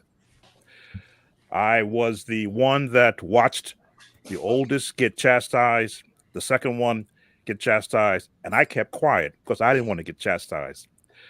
That understanding as a youngster helped me to sit through school and be trained by no Black males. They were all female white women that trained me to read, to write, to be able to comprehend and to understand. And they were amazed that in my 5th grade, I had a 9th grade reading average. They were surprised. And I did what was common for me: read, comprehend. And when they were given a book report, I would write a novel. Mr. Sam, you're writing too much. I would try to get every point out.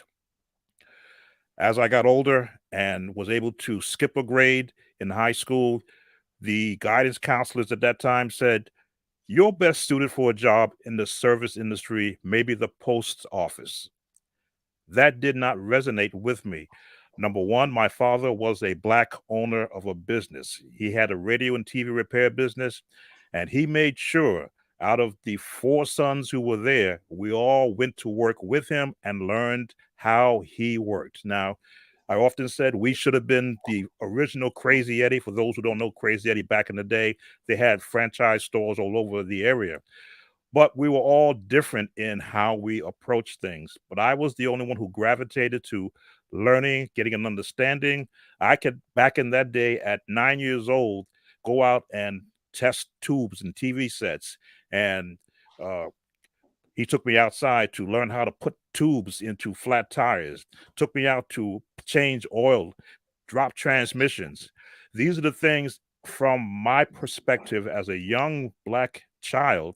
I used the term forced upon, but it was encouraged that I get my hands dirty and go inside and clean them up and then lay floors, paint, do drywall, do plumbing. Now, you may say, as a youngster, for many of you guys, I wish I had known you guys' parents as I was coming up. The people who I knew back in my day, who are my contemporaries from the baby boom age, I see where they are now. They've done well, but they did not do as well as I did. Again, giving some of my background, I'm trying to really put it in a nutshell so you understand where my comments going to come from. Upon graduating high school, I had three choices because I always felt I needed to have a life of options. I wanted to either be a computer programmer, which was data punch. I wanted to go to college to learn computer programming, or I'll have to work with my father. When an opportunity came in school for me to be trained by the IBM Corporation, which back in 1973, no one really in the Black community didn't know what those three letters meant. Those three letters, when I took the training, when I passed their test and was hired at the age of 17, right out of high school, they indoctrinated me into their culture. And I'm going to give you what those three cultures were that they indoctrinated a 17-year-old young Black man who was trained by his father to be a service tech.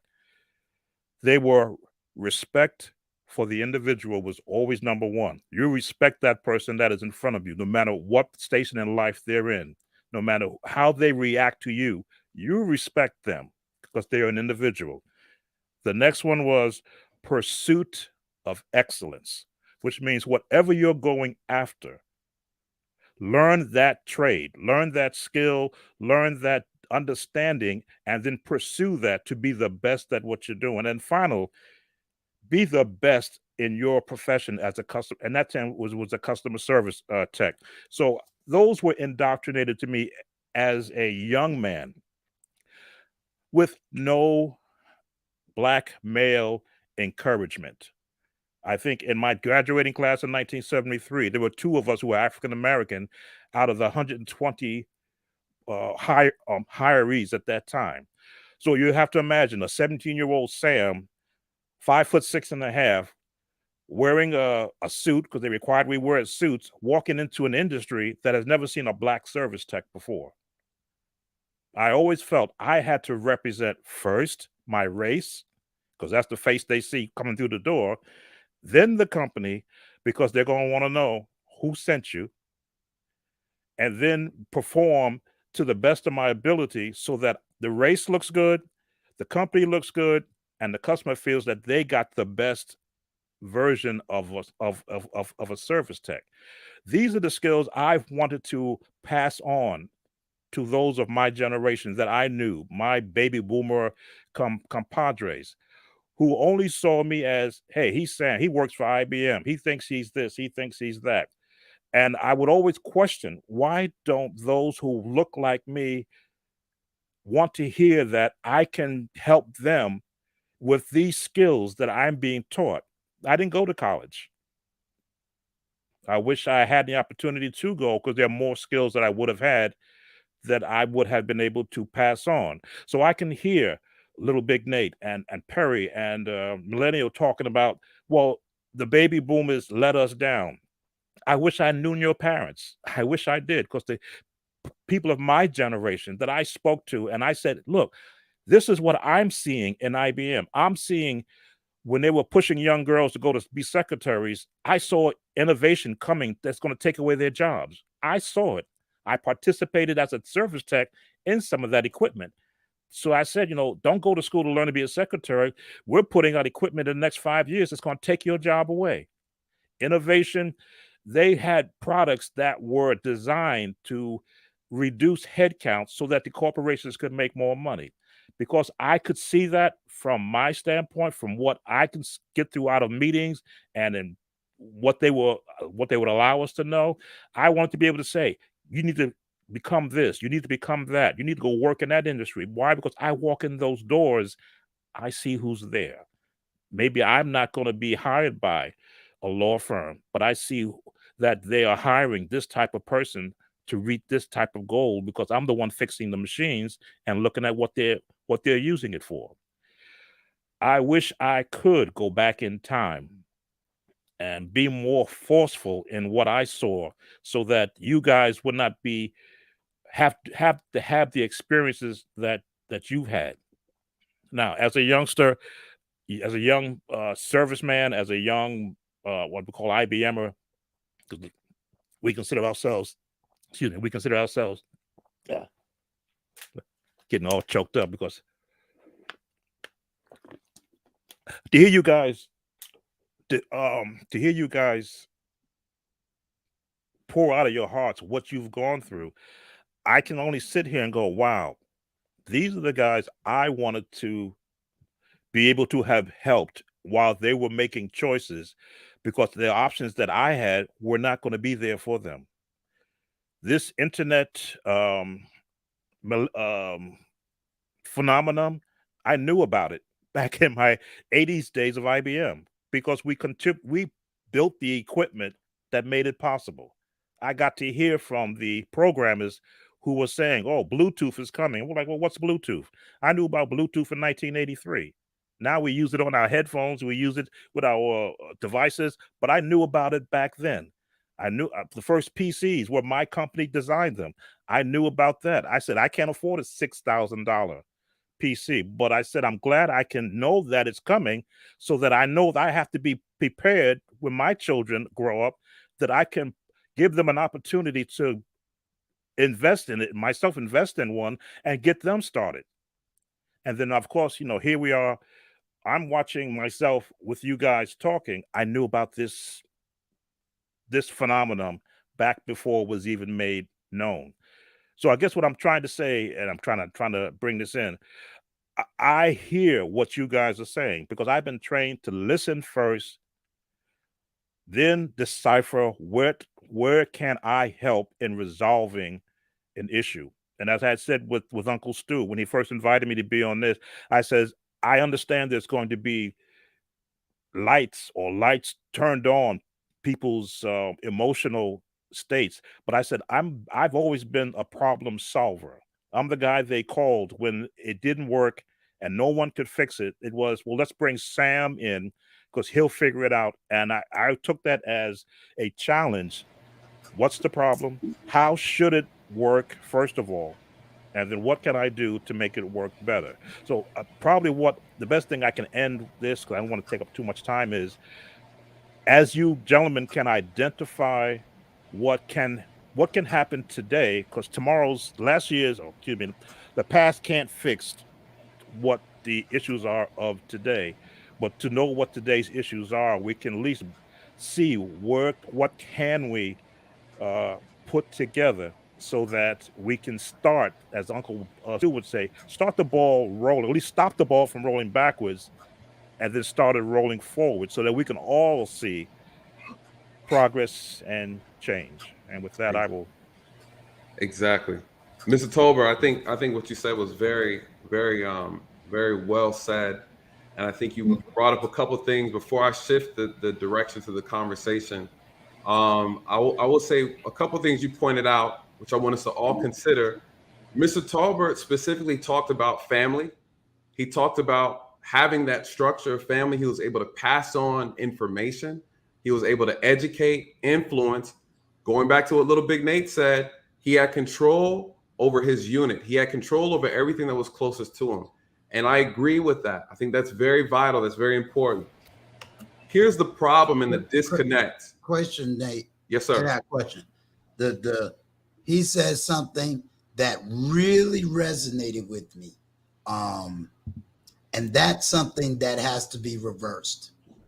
I've seen it in my generation and in my lifetime. The educated Black man is rejected within the African American community. Absolutely. Right. And not only that, but something happened on another channel, Bernard Raleigh, and Obsidian was bringing out a lot of conservative intellectuals. A Black man could not stand up in the 80s or 90s and say, I have a political thought outside of the Democratic Party. They was considered rejects, Uncle Toms, sellouts, Right. and all this stuff. So in your latter conversation or whenever you get to it, we still got that problem. Well, that's what I'm gonna bring up, Uncle Stu, because that is part of the issue. And this kind of counteracts, what Little Big Nate was saying. The element that's missing out of his passion is that there's a cultural issue, a mental issue that's impacting our community that has to be addressed. This is what I was speaking on earlier about what needs to be reverse engineered, right? We are pushing down our intellectual group. We're pushing down people who have a difference of opinion. We're pushing down and pushing away and disregarding those who are different. Black people are not a monolith. We are all not the same, and so again, we have to address that, because that's a big problem that's impacting our community in a negative way. And what I would say with what Mr. Talbert said, ending on one of the things I want to point out, is this is the disconnect between the generations, is that when someone says this is how it should be done, we are all in agreement that this is how it should be done. When Little Big Nate stated about the family, not having children out of wedlock, saving money, not recklessly spending, education, financial awareness, all those things are 100% correct. The problem is, though, it's different to tell a person how it should be done or what should be done versus creating the environment and the atmosphere to where it's actually possible for them to do it. Not saying that. I hear you breathing. Every time I say something, Little Big Nate, take a deep breath. Bro, I'm not making any noise. That's probably me, because I got a question. Oh, my bad. I thought that's Millennial Mark. No, that's not me, bro. If everybody had their mic. I heard something new. No, I heard everybody- something new that Mr. Tolbert said that I really want to ask him a question about, because I've never heard this. Wait, okay, before you go, I was hold on one second, Dre. Hold on one second. But before you go, again, I think we're missing the point when we have this conversation. We have to be mindful that it's easier to tell a person when I'm dealing with the youth, when I'm mentoring the youth, I don't just tell them they need to change, right? So again, it's different telling someone they need to change and telling them what medicine to take, and you don't educate them on how to actually cultivate that change, right? And so that is going to be one of the solutions we're going to be closing out on the end of this segment, on talking about how we can actually implement some things, or what should be implemented in order to start reversing this thing. What did he say? How can we keep this ball from rolling backwards, right? And again, I think that's very, very vital, because at the end of the day, we can only do what we can as individuals. Again, the argument is individuals, and then there's collective. We cannot ignore the collective, period. There's just no way it works. And so I want to introduce, before we move forward with the next piece, Dre, if you want to give your age, everyone gave their age. We want to know where you fall on the generation line. And then I'm going to tell you, we're going to go into the next phase of the topic. I'll let you get first dibs on it. 49, born 73. I'm a Gen Xer. All right. And Dre, real quick, let me just fill you in. So the conversation is about why they're 48. I'll be 49 in December. I'm already making myself old. My bad. All I'm 48. I'll be 49 in December. My bad. So we're talking about the divide between the generations. Where did it go wrong? Is the baby boomers at fault for why the millennials are where we are now? We're feeling like there's a disconnect. I don't know how much you've heard on the panel so far, but I want to get real quick. I want to get your thoughts on the divide, where you think that came from, and then what you think is a good solution real quick, and then we'll move to the next topic.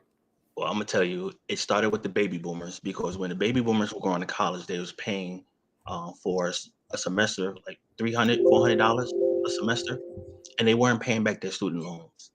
And this is before colleges were for profit, so to speak.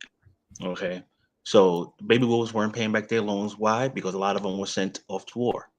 You know, if you wasn't well off, you were drafted, and a lot of the college students died over there in Vietnam. So banks had a bunch of outstanding loans out there. So in order for them to recoup their money, they raised tuition. All right. So when the Gen Xers started going to college, we was always told go to college, get a degree, or go to the military, but you're gonna get out of my house at 18. You know, but when I spoke to my parents about it, my parents were like, "Yo, we messed it up for you guys. These are things that we wish that we could have done differently, but there was a different time. We were fighting for civil rights. We were fighting for equal rights. So, we neglected some of our responsibilities. When I was growing up, it wasn't cool to be dumb. If you got a 40 on the test, you got joked on. Now it's accepted because no one wants to be singled out. So if 4 people in the class gets 70, they're bullying someone that got an 80. Instead of going to them and saying, "Hey, can you help me get an 80 on my test?" But no, I'm gonna sit down and smack you in the back of the head. I'm gonna bully you. Not understanding that this person here can help me. That's how it was when I was growing up. Yeah, if I got an 80 on a test, somebody got a 90, that was my new best friend. Hey, hey fam, yo, what am I doing wrong? What's wrong with my study habits? Came out of the house, is like, yo, your room is a mess. Yo, you first gonna have to clean up your work area. You know what I'm saying? Cluttered area, cluttered mind.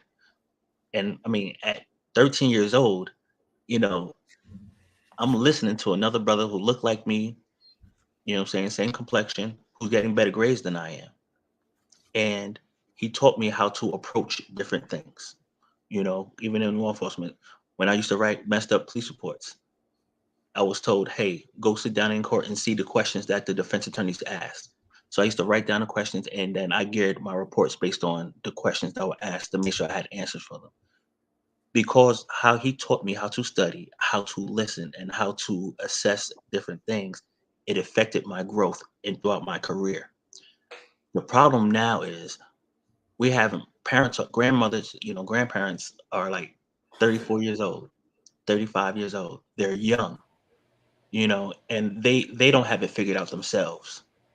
And it's a perpetual cycle of, young, you'll have a single mom, have a child, and that child will have think it's accepted for them to have a child out of wedlock. And it's a cycle, and we have to sever the thinking, because for some reason, folks think it is easy to raise a child by themselves, and it's wrong, or you're a pick me, or you're a slave when you get married, not understanding that you're winning. You have solidified your future. I grew up in a house where my parents were together married. I knew what marriage looked like. I know what divorce looked like. So I got my lessons early. But the problem is a lot of these children now, a lot of millennials are growing up in single family homes. And it's such this disdain between the parents that they're torn. So dad is trying to plead with me. Mom's talking bad about dad. You know what? I'm not going to listen to anybody. I'm going to do me. The streets are educating me. Pause 1 second, Dre, not to interrupt you.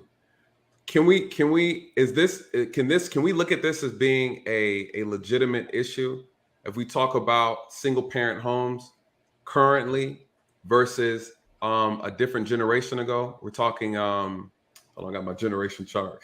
Well, here's the thing, Nate, in reference to that, back when I was growing up in the 70s, 80s, when you had a single mom, whether it's through divorce or widowed, the community took care of that family.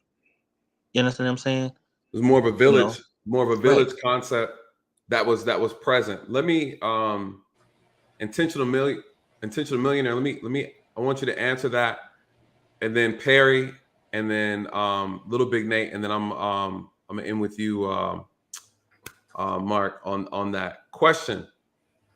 Can we? Matter of fact, let me start with Mr. Talbert first. In reference to, can we agree? Is it possible that the broken family structure is a big indicator of where we are, the disconnect here. Mr. Talbert, what are your thoughts on that? And then I'm gonna let the other panel members chime in. It seems like that seems to be a common denominator as far as the disconnect, the home. I can only. It takes two. Let me just put it in that standpoint. And we always, for those, you know, again, I'm a former church musician of 45 years. So not only did I spend my time working for a big company, the other half of my time was spent supporting a church as a church musician and learning all the teachings there. Church was always about family. Even if parents were split, there was still an older man there who would fill a role in the atmosphere of the child that was there. I would always try to encourage the younger men who father may not have been there to educate yourself, to prepare yourself for life so that you can do well. When I saw how other families outside of my sphere of influence, how their children were allowed to do anything they wanted to do, to run the streets, to be destructive. And if you even began to raise your voice, you got shunned by whatever parent whatever parent that had them. That's my child. You can't speak to them. And anyway, you as a black man, I would back up and I say, I don't need this fight. This is a fight that I don't need. My children, I will fight. Like I had 2 children. Those I'd gladly fight for, and I did fight for. Even going to schools, complaining about, I don't like the lessons they're being taught. This is not going to teach them how to get through life. This is what I want you to do. I did that fight. But when the families who did not have a mother and father in place who would at least agree with what's correct for the children weren't there, and your voice would always be shot down. Again, I'm a nonviolent person. I purposely want to be that, but if pushed to fight, I will.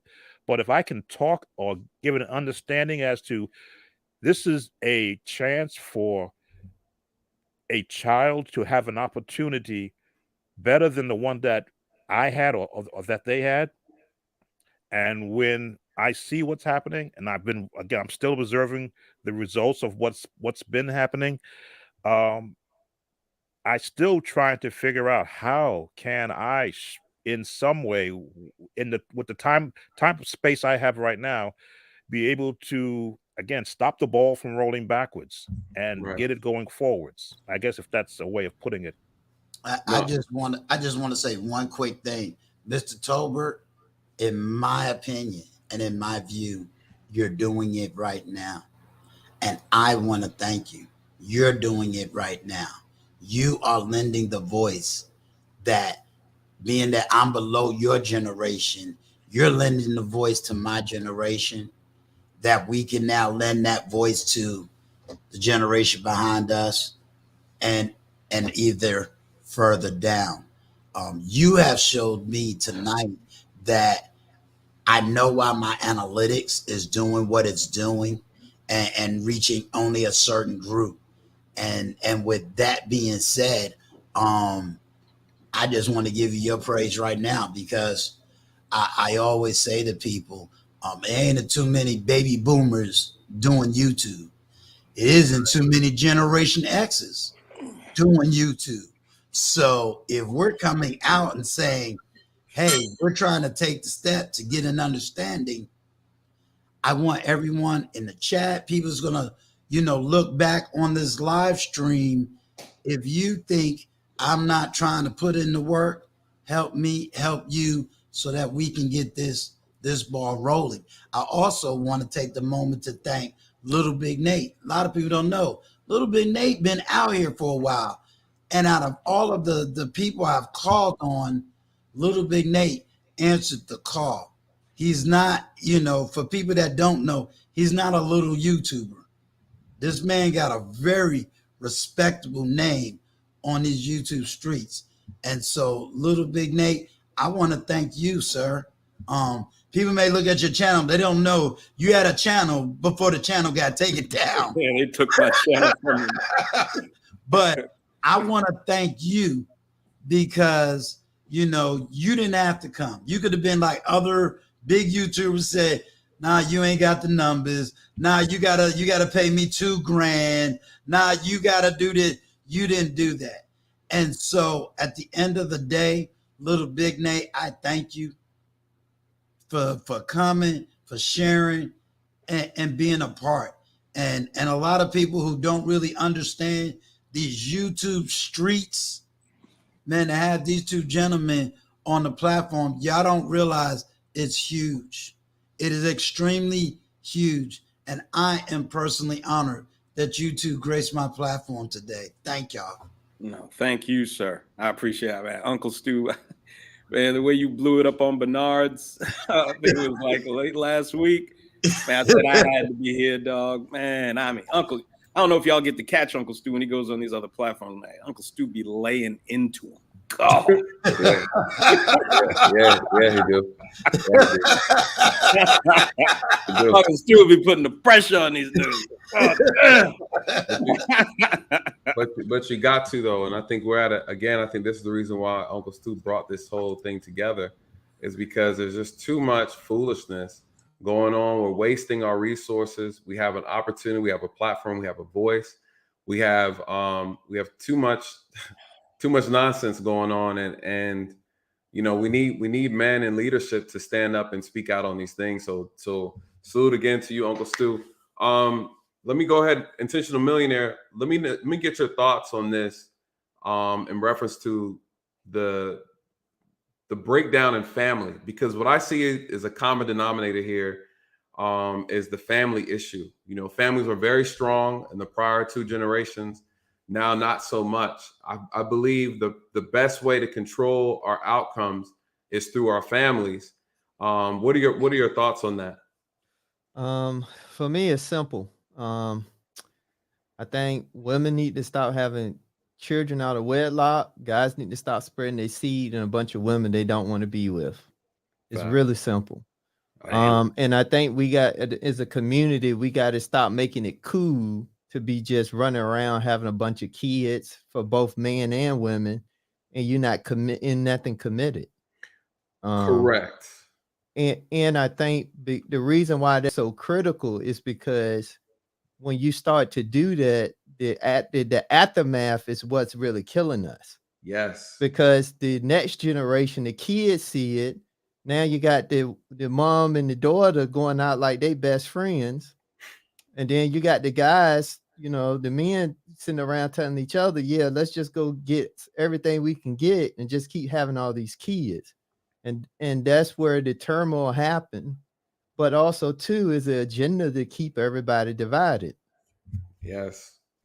And that's what I mean, you guys, when I say reverse engineer the problem, because that we can talk about, yes, just what he just said, and Little Big Nate, his wisdom he dropped earlier was spot on. Dre said it too. Dre, thank you, Dre, for bringing that up, because I wasn't even thinking about the family structure. The reality is, we can say fix the family. We can say, men, stop throwing your seed around. Women, stop, you know, laying down with men that you're not trying to marry or have children with. We can say that. It's one thing to say it, and it's another thing to actually engineer it on our own so that it fixes itself, right? Because that is something that's actually causing a lot of issues in our community. Perry, let me get your thoughts on that. Can I just add one more thing to that? I'm sorry, go ahead. And one more thing that I think is the key thing, and some people may disagree with me, may agree. I don't know. I really don't care. But it really needs to start with the church. The church needs to stop promoting a lot of this dysfunction, because what ended up happening was these movements crept into the church, and then the church helped perpetuate it because they got a financial gain from it.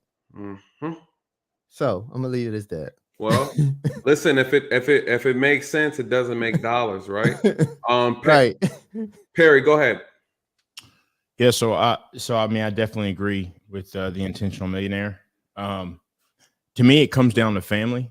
Just it comes down to, you know, like you said, women not just laying down with anyone, men, and it comes down to us admitting that both sexes are at fault. Correct. This idea, I don't know where it's come from.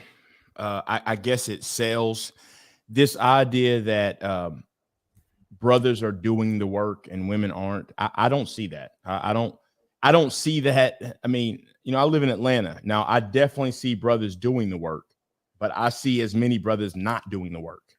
So this idea that just the brothers have lifted up and sisters aren't doing nothing, I just don't see that.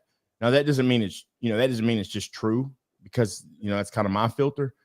But to me, it's just ownership on all sides, and I think it starts from within.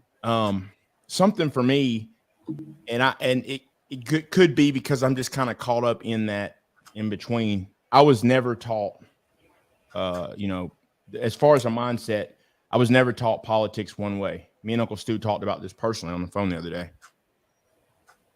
Anyone, in my opinion, who thinks a party, whether Republican or Democrat, cares about them and is the answer. I mean, just think about this.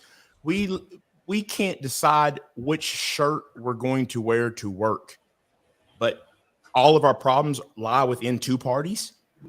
It's crazy. We have to start thinking about what is best, and that's if that's what we want, right? I think little Big Nate made a very good point. He doesn't feel we need to be concerned about all those behind us. I think that's fine, actually. But for me, because I realize where America's at, and we've always had these sayings, anyone can make it in America. That's not the truth. Anyone with the mindset, where do you get your mindset from? So if there's 5 generations in the projects, what's your mindset going to be? We can't act like, yes, there's one person that may pop out. We see that happen. But in general, think about it. The same people who think people in the projects just want to be there are the same people who say, you're like the 5 people around you is who you are. Well, who the hell is around these people in the projects? And they're young kids. So I'm just saying, to me, it comes down to the core of it does start. I've got 2 boys. It starts with them. For me, it starts with them before anyone else. It's about me raising them up. And I have done that. They won't have to worry about student loans. But even before that, they will make the right choices before it even gets to that. Even with me with an education, I'm going to question, should they even go? They'll be in a position where they won't have to go. They'll be financially set where they won't have to go. So if they go, it's just, to expand upon their learning. But for me, it comes down to, we have to start. It starts at home. It starts at home. That's the most important thing. And just not getting jammed up at an early age, because you just don't have the advantage. I got married, didn't have any kids. We planned both of our kids. I'm talking about knew exactly when we wanted to have them, plan them. You can't keep up with me when you had 3 and you're trying to take care of them yourself. You just can't. That's just what it comes down to. So thank you.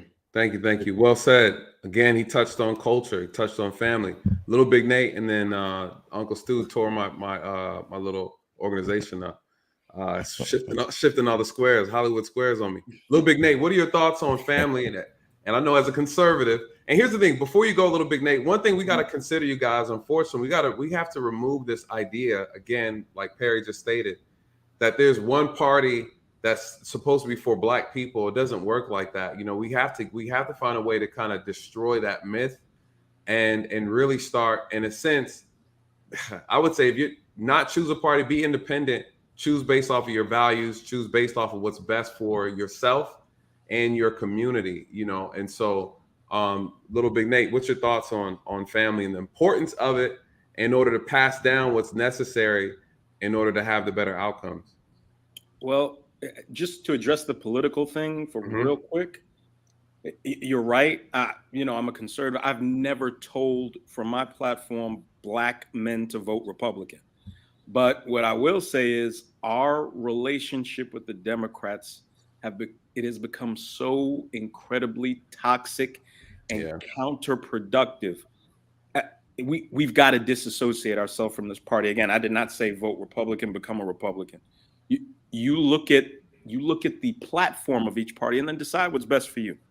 Especially being in quote unquote the Black manosphere, if patriarchy and avoiding the ills of single motherhood and low taxes and a secure border. Those things are important to you. There's only kind of one party that really speaks to that.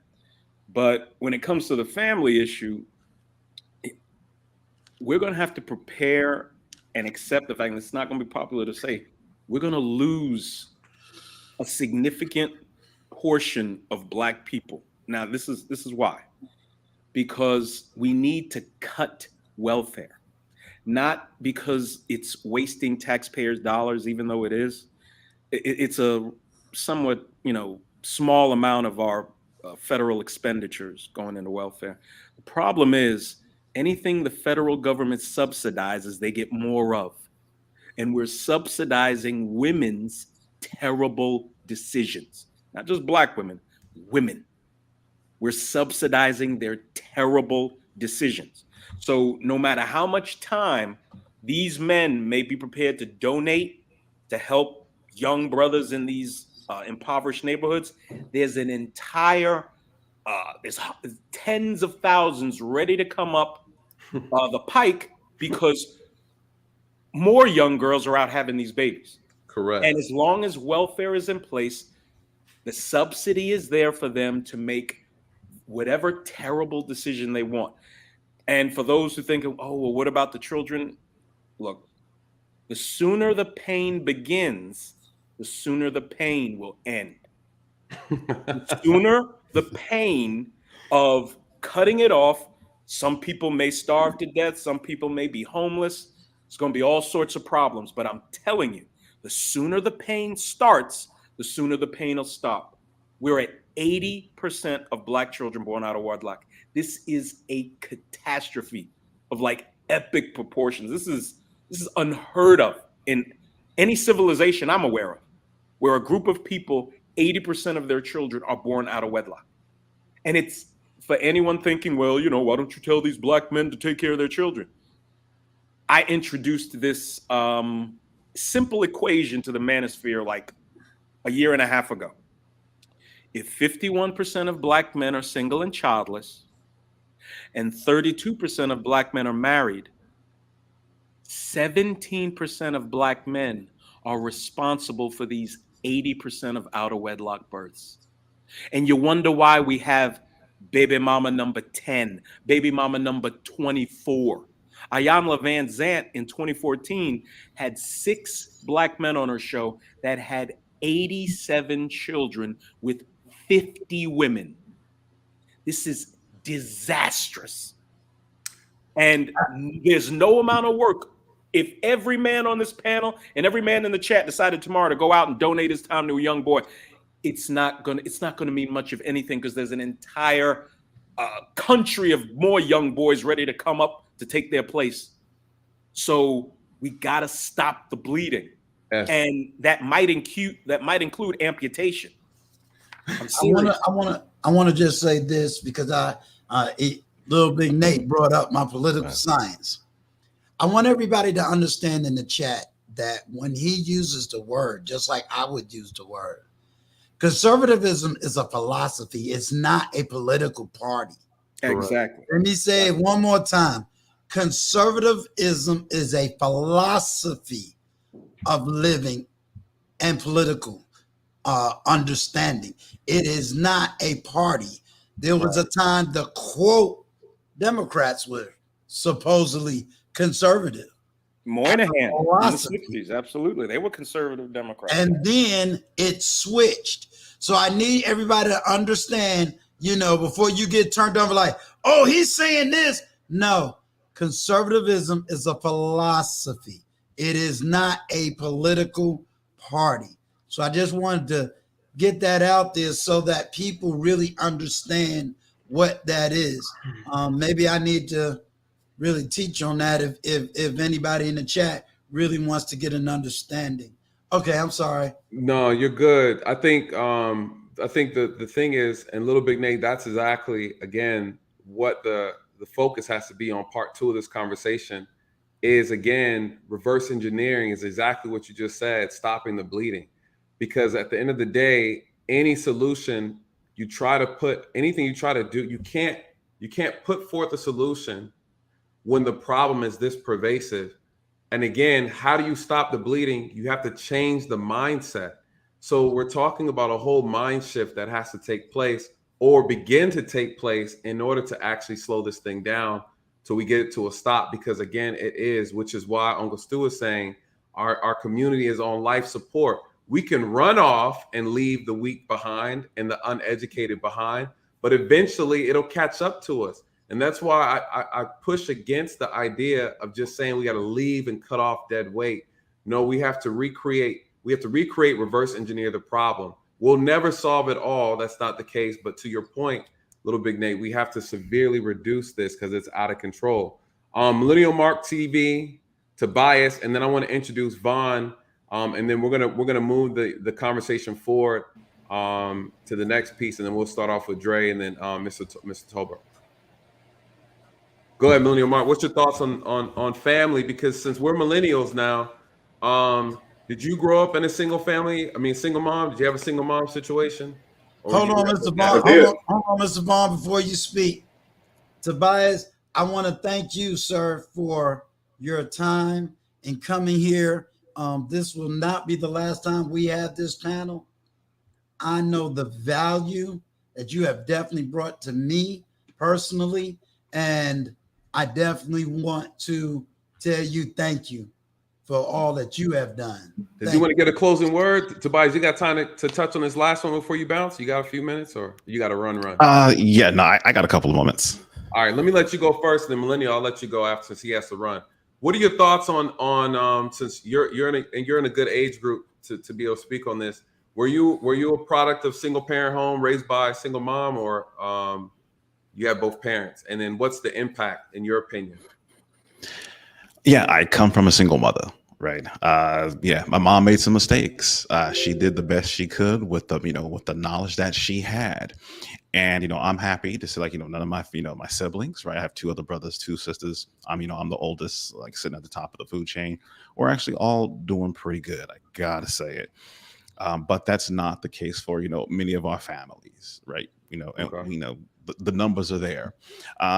If fathers, right, if productive, right, fathers were in the home, not just, having dad be there, because, he might be in the house and let you have it. And that's still, right. Yeah, exactly, correct. Right. So if we did have productive fathers in the home, I think we would be a lot better off, because when you don't have a productive father in your home, there are some lessons that you miss. Many lessons. And I look at my own experience, right, coming of age, not having my biological father present, and the only father I actually really had was time. So you get your bumps and your bruises and you learn, but with that you should be striving, as if you have children. Like I said, I have a son who'll be 17 at the end of the month. I make sure I pump everything that I've learned into him so he doesn't have the bumps and bruises that I experienced. So it starts with us. Again, once we know better, we should be looking to do better. And like I say, the family is extremely important. Without that centerpiece, right? What do we have to latch on to? Where do you go? Because when, like I said, my experience growing up, right, I was the first grandchild, right, on my mother's side of the family. The first 9 grandchildren are girls. So it's just a whole bunch of feminine energy coming my way. And I had to get away from them. I started hanging out with my friends, right? They dads was in the house, some of them, right? Some of my Asian friends or my Hispanic friends.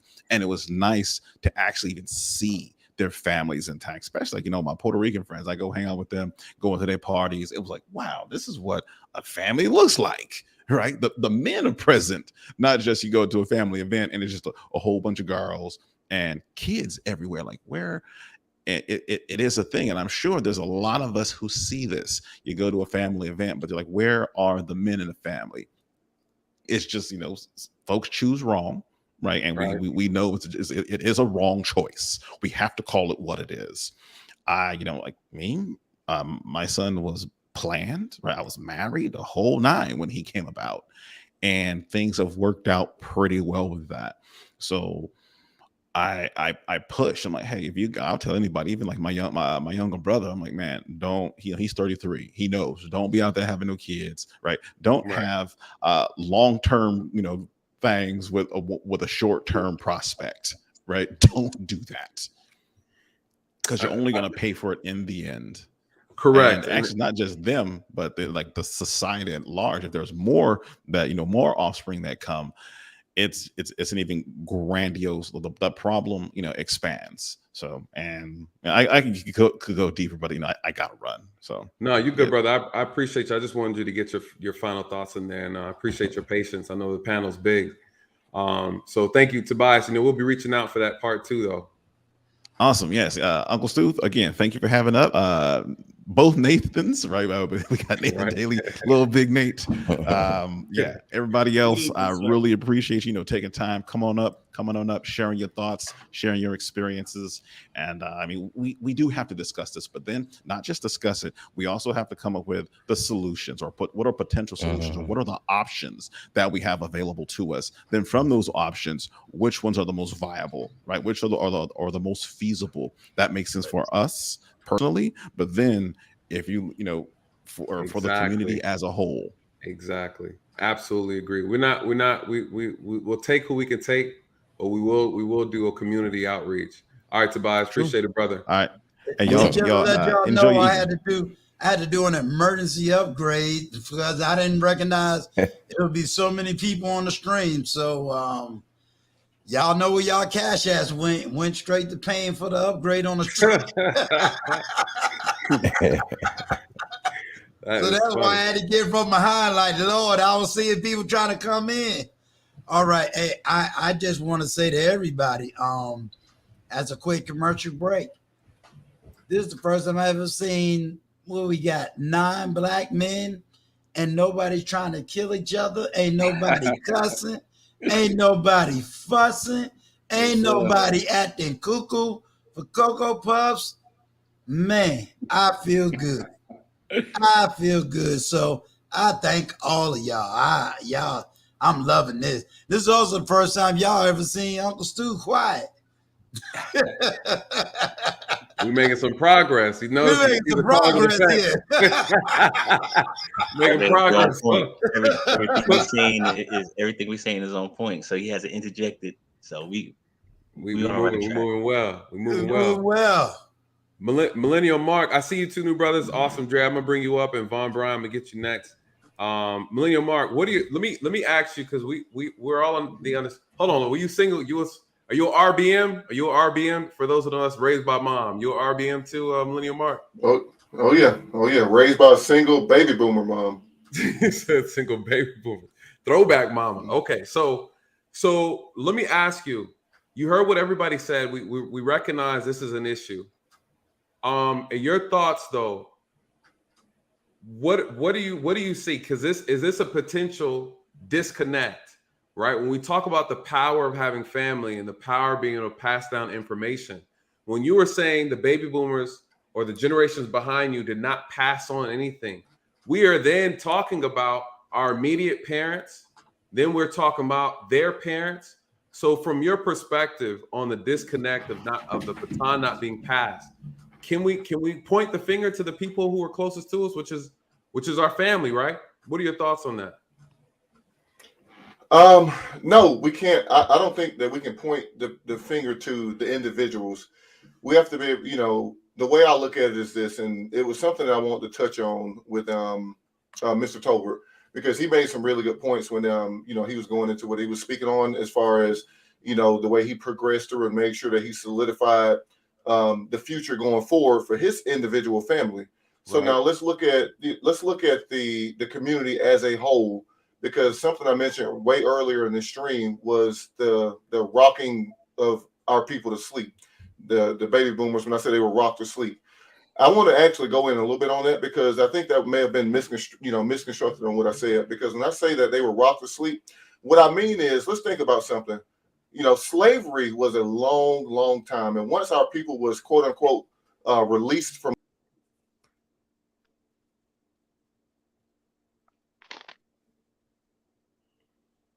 Okay. Can y'all hear me? Yeah, you coming through fine. I would make sure you're still okay. We're still live. I can hear you because I can hear everybody. Can you hear everybody? Can you do me a favor? Did Gail or anybody? Because I just got 4 spams, and it's not allowing me to take it off, and I want to make sure it's not affecting the live stream. Let me check because I got the live. Did Gail? Was Gail able, or is anybody able? Okay, hold on. So the messages were deleted. Gail probably got it. We're still live. Hold on. Let me just check real quick. Okay. No, we're still live. We're good, you guys. We're good. Okay. Okay. So Gail got it, but Millennial Mark, YouTube guys, and snatched him off. He was talking about that slave talk. Oh, there you go. You said slavery, There and we go. they went Hey, look, you slave see that? You see that? You gave the slave cat. Wow, that was Talking crazy. Hey, talking that slave talk got you timed out, brother. That slave talk got you You out. saw it. You saw it. Because you know what? Because I bet we finna agree on something right now. Because can y'all hear me? Because I mean, it threw me all the way off this thing. I guess we can't talk slave talk, right? Can't talk slave talk on you. But no. That's slave talk. Okay, wow. Community That's guidelines. crazy. Right, Community guidelines. Wow. But no, where I was going with that was, okay, so when I said that the baby boomer generation was rocked to sleep, let me kind of dive into that, because Mr. Tolbert said something that I absolutely loved and I've never heard before up until now. And I've actually talked to, my baby boomer, mother and family on this type of topic before of where's the disconnect. But let's think back, again, like I was saying, slavery, we're talking about 1865, somewhere in there, when slavery officially, quote unquote, ended. Now, Of course, we still had to deal with Jim Crow laws immediately afterwards, but it was only 100 years. And that time frame, it was Black people putting in work. All the way up until the silent generation. The silent generation was the Dr. King generation, the generation that was doing the marching, the putting in that heavy work that really got us to the point to where Mr. Tolbert was able to achieve his position and his job, right? So now here's why, when I said that I feel like the baby boomer generation let off the gas, the baby boomer generation was the generation that said, my kids will never have to work as hard as my parents, which is the silent generation. My personal opinion is we let off the gas way too early, just coming out of slavery. It only been 100 years and we were still dealing with Jim Crow laws. So we were still enslaved.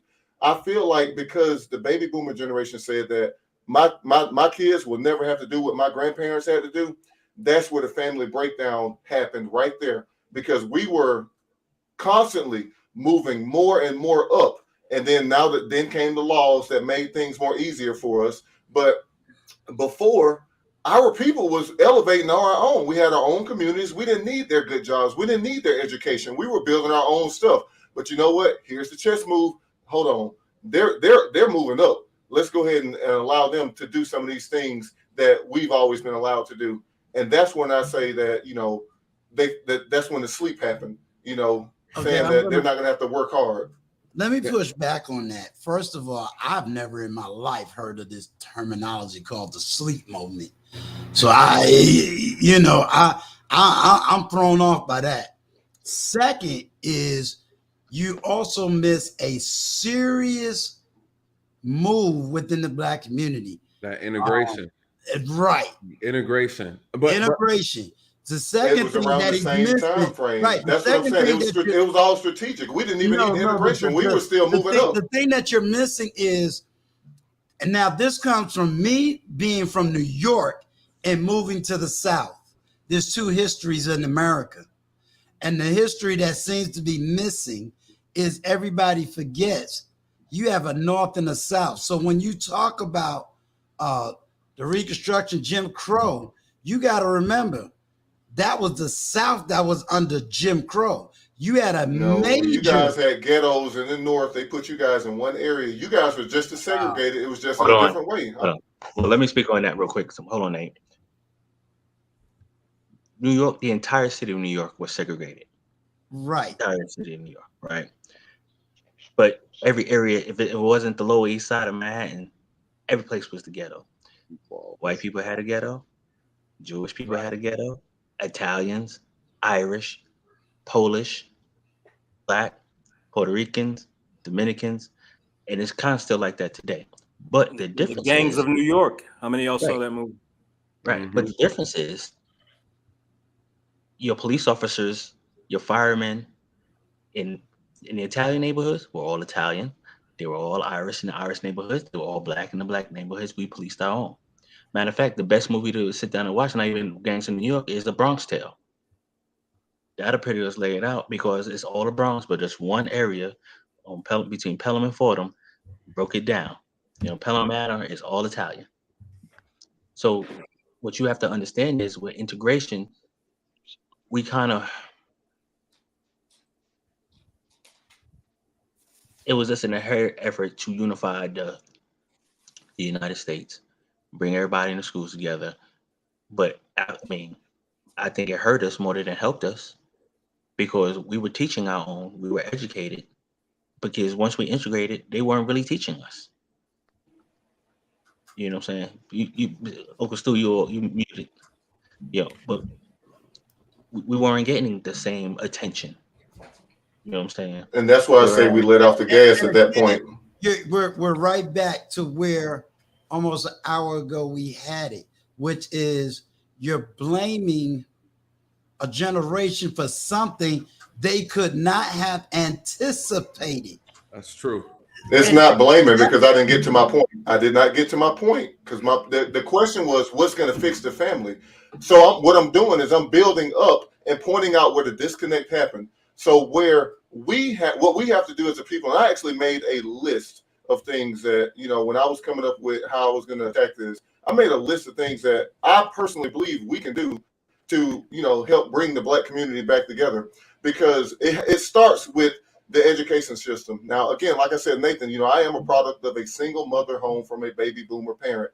And I know for a fact that the system that was built around being against us does not teach us, to be the best versions of us, who we are as a people. So where I started, personally, this is just me personally, I have a son, my son's 7 years old. I recently just pulled my son out of the public, what I call the public food system. He's going to get homeschooled because there's nothing that system can teach my Black son about being a Black man, and there's nobody who's going to be able to encourage him to be the best version of himself in a system that was actually built against us. My son's going to be a tall Black man. His mother's 5'10". I'm 6'6". My son's going to be a big Black man, and that system is not going to guide him in the right direction. So my list starts with we have to teach our men. We have to teach our children. We also have to stop being the predominant consumer class. We have to strive for ownership. We've always been an innovative group. Somebody said it earlier, the cotton gin was stolen from us. We are an innovative group of people. We need to get back to being the owners class. We were the owners class back when we didn't have a choice but to be the owners class because we had to look out for each other. We need to get back into the mindset of looking out for each other. We have to get rid of the individualism mindset. We have to, get away from just looking for all of this entertainment, and we need to look at figuring out how we can enrich our minds, because again, we're escaping from reality. Our people as a whole love entertainment. We got to get away from that. Our boys have what other than being a rapper or a football or basketball player do we as young men have to look up to? And again, it's amazing. And as like I said, I'm a tall Black man, 6'6". It's amazing that how many people are like, oh man, you didn't play ball. I've never played basketball a day in my life, and I'm not steering my son in that direction because my kid is not going to be a court jester for the dominant society. He's going to be a business owner like his father, and I'm going to teach him how to be a business owner like his father. And not only am I doing that with my son, I'm doing that with several other Black men who reach out to me. I am elevating Black men in our community on an individual level, but I'm putting in the work because I see what we need to do as a people. Each one really do need to teach one. And we used to know what that meant, but it seems like once we got, integrated into the dominant society, we forgot what that meant. I'll stop there. What you got, Nathan? No, let me introduce the two new fellas in first, and then I'm going to shift the conversation to the communication piece, because that is where the disconnect is our communication. Let me get Os. No, hold on. I think it was Vaughn. Who was it? Vaughn Bryan came in first. Yeah, Von, Brian came in first. Von Bryant, and then awesome. I'm gonna Yeah, get you next. it's Von Bryant. Yeah. Von Bryant, let me go ahead. I'm gonna start shifting the conversation to the disconnect comes with communication. What Millennial Mark is talking about are all the solutions for the symptoms of the overarching problem, which the core problem is family. Not having family contributes to all the symptoms that we see today. All right, so we are all in agreement of that. We know that for a fact. Lastly, you guys, when I want everybody to start thinking about how do we implement, right? So before I get to you, I want to hear about some implementation. How do you implement this? Because we all know what needs to be fixed and what needs to be changed. Von Bryant, how do we fix the communication? There's a communication difference between each generation. How do we bridge that gap in order for us to come together and actually have dialogue that's productive, in your opinion? Well, first of all, I would just like to say I totally appreciate being on a panel with such astute people as yourselves. And the question that you posed about the family aspect of it, and I'm 60 years old. So, I guess you would call me a baby boomer or before that or whatever you call it, and I've always tried to, when it comes to family, I've always tried to be an example to the young males in my family. When I became a certain age, and I at the time when I was younger, they had a trade school and different things like that. Now, I wasn't a great college person, but I had a very good, almost over 30 years in the medical field. You know what I'm saying? Right. So I would always try to give the younger ones, the younger males in my family, hey, this is something that you could possibly ascribe to do. You know what I'm saying? And so, they're like, yeah, whatever. And so I would try to show myself and give of myself enough to where they could see me doing it. When I first became a emergency medical technician driving the ambulance, and that was such a proud part of my life at the time. And, I would drive up to different family members' homes in the ambulance, and go whoop, whoop, and do all of that because I wanted the younger males in my family to see, hey, look what my cousin is doing. I can do that. You know what I'm saying? And so as I watched them get older and still trying to give them advice and I was in the church too at the time, you know what I'm saying? And trying to give them good advice. And, younger people are going to be the way that they are. So you just can't force everything on everybody, right. So when I changed careers, they watched that. You see what I'm saying? I went from that to become something else, like a dialysis technician. And I went from that and they still, as they got older, and believe me, some of them are the same age as you that are on the panel right now. Because I started with them when they were younger. You see what I'm saying? And they still wanted to live a certain type of lifestyle in the street. Right. I can't just snatch you off of the street. Now, here's the thing. Now that they've become older, and I'm still sharing wisdom with them, and they're still caught up in their lifestyles because I can only help you to a certain extent. After I extend my hand so much, then I have to pull my hand back and say, hey, you a grown ass man. Right. You see what I'm saying? You need to be a little more responsible for yourself and your actions. Okay, so now you have 3 baby mamas. See, this is what I was trying to teach you prior. Right. But you didn't listen. And so these same things that I was telling them, when I speak to the younger people today, it's very offensive to them. And it's like we have these trigger words where, now I need to tiptoe over the young people in order to give them a word of wisdom. Come on. Right.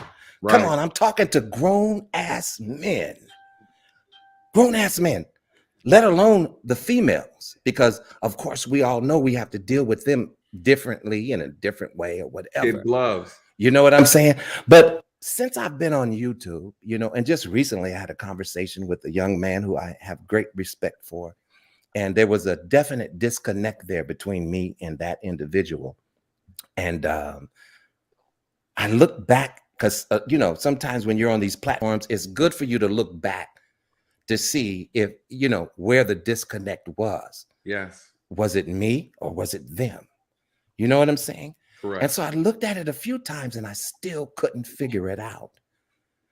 But then being on different panels after that, I got some good advice to listen, listen a little bit more and hear, because I do understand that the things that these younger people that are going through in this present age is very much different than what I've been through when I was younger. You see what I'm saying? When I went to the club, I was listening to the whispers and, hey, it's a love thing. You see what I'm saying? That was a cut then. Nowadays, it's different. Even dating is different. Right. But my thing is, in order for me to bridge the gap, please don't shut me out. And I feel like I'm being shut out in a way because I can't address certain situations because, I've been married for 20 years and I can't speak to the dating situation now because I'm married. And what do I know about, these thoughts and all these things that are going on? Well, listen, Mr. Von Bryant does look at TV and read. I can see what's going on, and a lot of it is improper, a lot of it.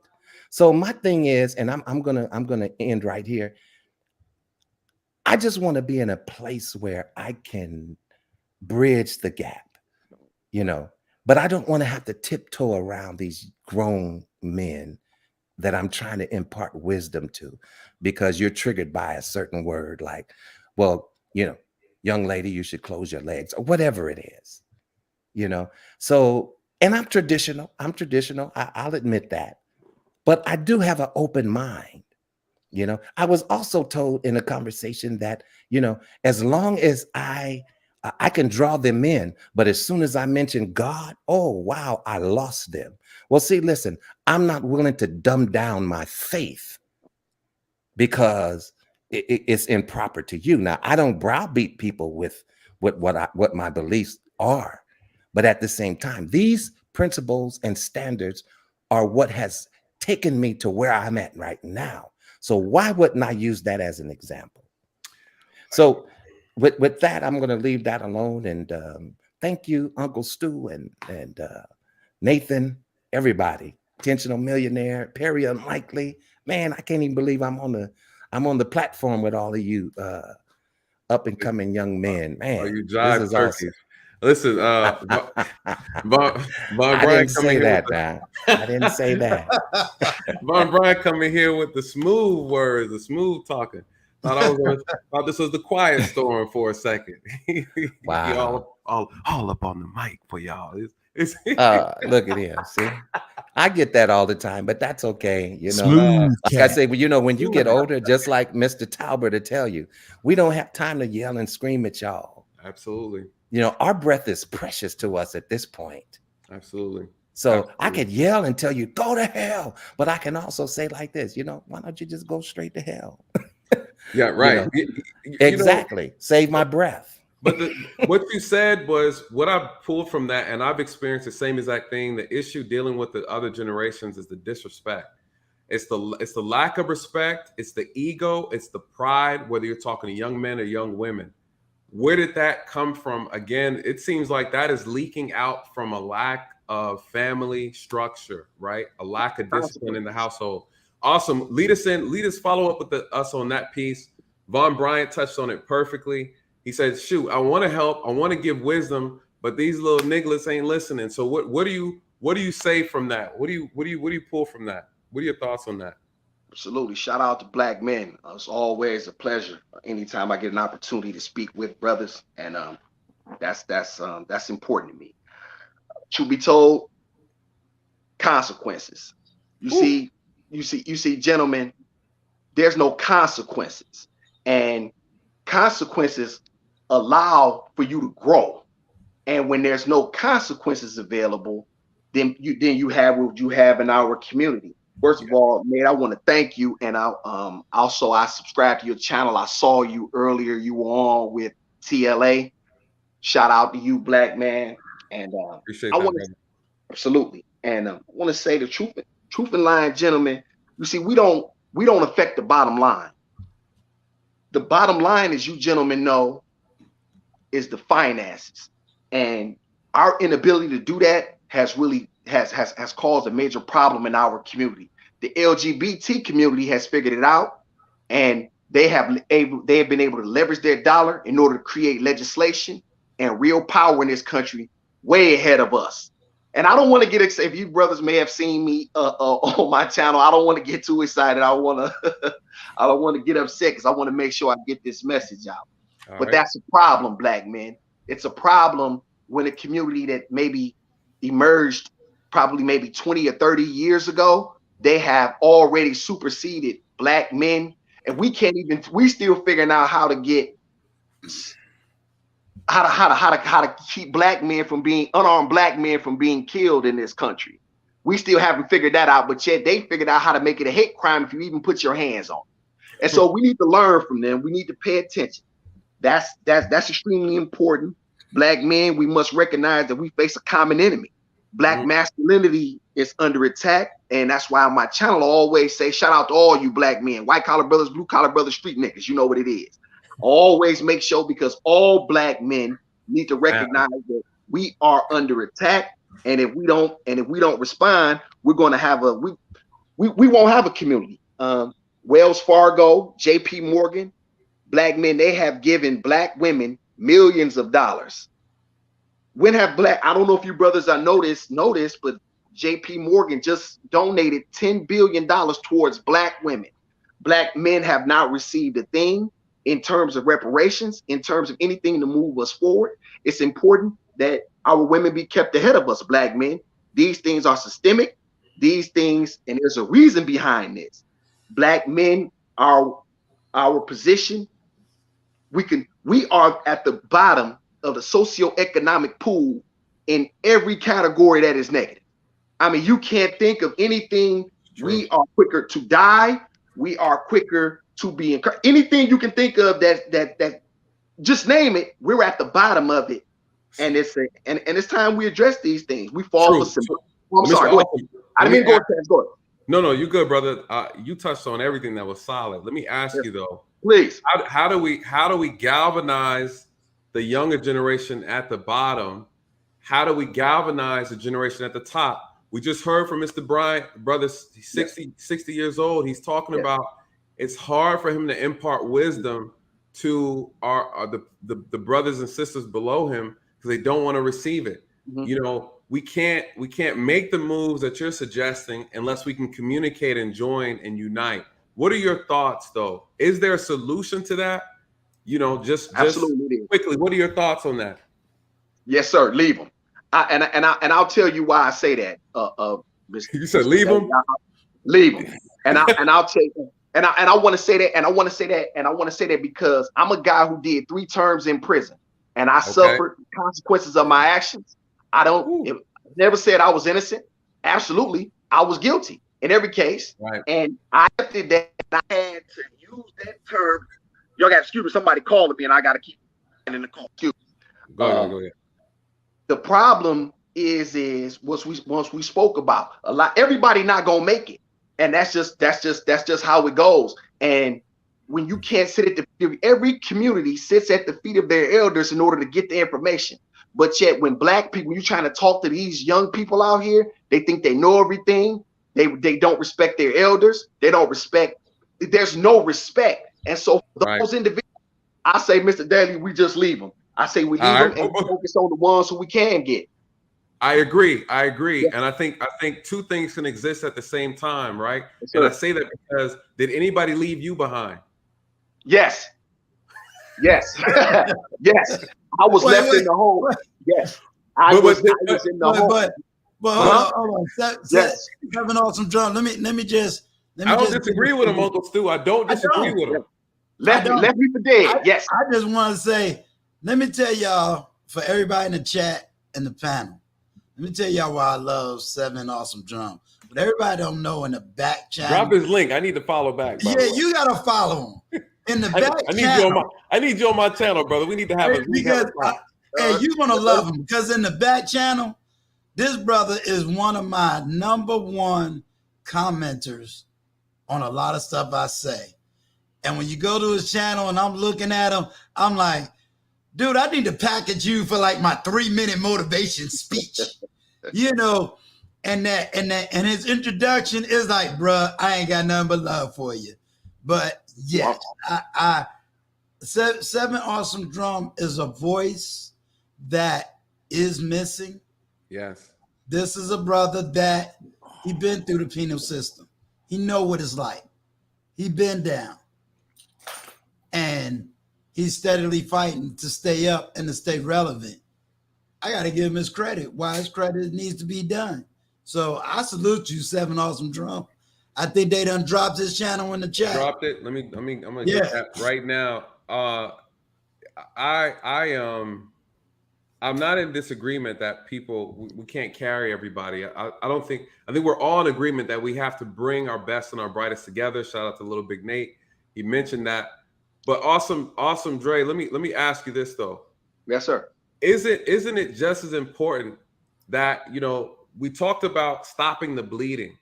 Because if we don't address the bleeding, just carrying on the best and the brightest isn't going to have the impact that we think I can't see it. I can't imagine it having the impact that we think it'll have if we don't address. I believe we can do two things at the same time. Do we also need to find ways to address the bleeding? And to your point, you talk about the disrespect. Trust me, I seen it. My boy Dre down here, we seen it. We work in law enforcement. Millennials seen it. This is who we dealt with it, right? Yes. How do we fix the disrespect problem? Where did that come from? And I'll ask this: what is your age? And are you also an RBM? RBM is raised by moms. Shout out to all the moms. They did the best. Right? Shout out to them. Yeah, Are you an RBM? No, I'll take it backwards. I'll take those questions backwards. I bet. Gentlemen, no, I was raised in a 2-parent household in wedlock.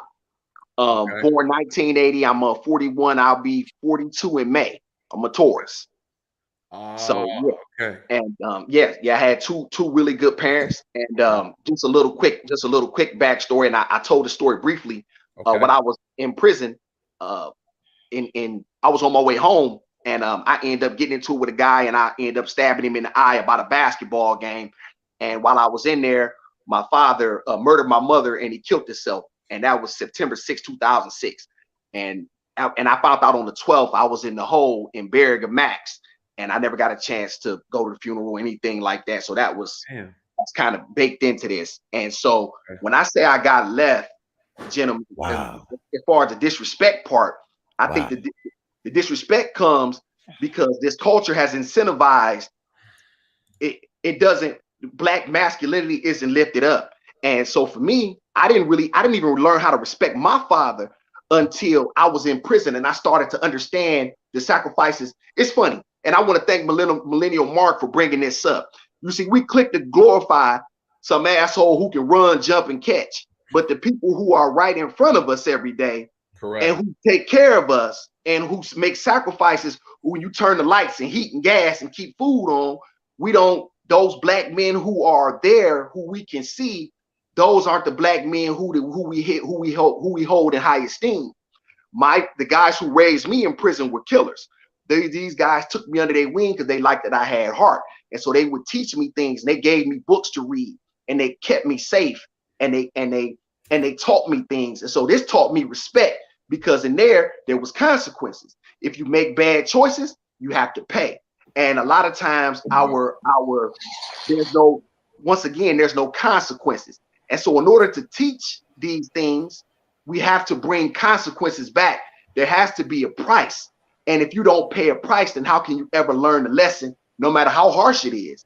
And so to me, I hope that maybe answers your question a little bit. Yes. Wow. Let me just say this. Wow. Seven Awesome Drum. I want you to know, you just blew up the chat, bro. Yeah. Yes, you did. Yes, you story, did. Man. They're loving your story. And let me say, you humbled me because, bro, you always talking to me. And I never knew your backstory. Mm-hmm. But you connected with me, and I want to say, I'm humbled. Man. Because you always say, Uncle, I'm rocking with you. I love you. And I'm going to tell y'all, my comment section with him is huge. And he knows I respond every single time. Never dismissed you. Never dismissed any videos you did. Told you I got the one. You gave me permission to use the one. Yeah. Dude, I could never give justice to you. So I will make sure you get an interview because your story, man, that's deep. And the fact that you connected with me and you love my message and what I'm doing, yo, man, I'm honored by you. Hey, Mhm. Uncle Stu. Can I say something to what he said? Because, man, I mean, you know what? That's why you can never judge a book by its cover. You really can't. Because, and, you know, I'm going to be honest with you. I respect that brother so much because, you know, even though you went through what you went through, you still came out on the other side and you're not in that tied up in that system anymore. And I'm going to tell you, that reminds me so much of my upbringing because I didn't go through anything nowhere near close to that. But, you know, just to kind of, you know, throw my head in there of how we as Black people are so resilient, you know, of what we go through and we still can make it out on the other end. Again, like I said, I was raised by a baby boomer mother, single mother. My mom worked 3 jobs. My mom, you know, I don't even, to be honest, I don't know her like that because she worked so much. I pretty much raised myself. And I feel lucky that I didn't get tied up into the system that you got caught up into because someone who literally has no parent, you know, raising them easily fall into that kind of system. I raised myself and I made it up out of there. And you made it up out of there. You went through what you went through and you still made it up out of there. And I respect brothers like you, man, because it's so easy for our people to get caught up, man. You know, so I just want to throw it in there. I respect that, man. That's deep. And again, to the Black men watching this, if you feel like there's no way out, there's a way out. This brother made it out. I made it out. People with our backgrounds typically don't make it out, even if you did have to do your stint. You know, I was in law enforcement for 5 years, and I respect people who make it through that system because I know for a fact I've locked people up, bro. I'm not built for that. I'm not built to go up in there. I ain't going. But you know what I'm saying? Like, I respect that. You know, and it's so easy to get tied back up into that, bro. And you done made it through. And I got to give you your props for that because, man, that again, your Uncle Stu's chat saw it. You ain't want us on that. I just want to say to you Black men, I didn't want to make this about me because it's never about me. My job is the Creator told me to help my people, and it's specifically Black men. I deal with the issues that affect Black men. I don't sometimes some things I might say might not be the best. I try to make sure I'm on my best behavior a lot of times, like, you know, with Uncle Stu. But generally when I say something, ain't no telling what I might say on my channel because I'm just gonna tell the truth. And it's just important for me for Black men to understand that we're all fighting. And I don't want to see another young brother ever go through what I went through. And so if I can help another Black man not experience what I have, because the truth of the matter is, you know, it's you may not just be strong enough to come through it. And you know, it takes so much out of you. And you know, it's amazing what it'll do to you. So in the end, I just want to say that I just want to add that. Awesome, Hold on, Dre. let me give my name check real quick. Hold on, Perry. Yeah, I just want to throw something. I just want to say this, and then I'm gonna let y'all rock. 7 Awesome Drum. I want you to understand that when I originally established this platform, I said that I like to give interviews. I like to talk to people. I want people to know the real people behind their content. I want them to know that sometimes we look at people on YouTube or television or whatever, and we see personalities, but we don't recognize the person. And for you, of all the platforms on YouTube, you chose mine. I want you to understand that I have nothing but love and respect for you. I've always lifted you up in these chats, you know, and I want you to know that next week you get ready because you're about to have an interview, sir. I think a lot of people. I think it needs to be all lights, all sounds on you. It might not bring in a whole lot of crowds, all because no one knows you. But you know what? Today, you're going to be known because young Black men that thinks prison is the way to get manhood needs to hear from you. Young black men that think because they had this bad background, they can't make it. I can't reach them. I got to recognize who I can reach and who I can't. But this is what I've created this platform to be, at least the beginning. Now I have some other work to do to reach who I can and to focus and narrow. But the key to this platform is to uplift men and teach women how to love the man they're with. I want to see marriages come off of this platform. I want to see healing come off of this platform. And I want you to know I've been on YouTube maybe 6 months in the sense of active. Bro, this is the first time I've ever seen over 9 men on a panel. Nobody got called a 304. Nobody got called out their name. No man is screaming over another man. So again, I want to thank all you gentlemen for showing people in this chat who's going to see it after that black men can come together and talk from all various backgrounds. So I salute each and every single one of you. Thank you. And I'll turn it back over to Nate and whoever else is going to talk. Uncle Stu, I appreciate it. Mr. Awesome, can you drop your email in the private? Uncle Stu, you have his email address? Can you put your email in here? You got it? Okay, so I'll get it from Uncle Stu because we'll talk more about that later. So I appreciate you sharing. I appreciate you being transparent, and you sharing that is just a testament to why this is so important. This is bigger than all of us because it's a bunch of men with different structure, different backgrounds, different professions that are providing insight and wisdom. And so I appreciate that. Don't ever think that your story is not important. Telling your story is a part of teaching, and it's also teaching all of us. And this will be a testament moving forward. I want to Perry, you wanted to say something real quick on that, and then Dre. Yeah, it was just real quick. Go ahead.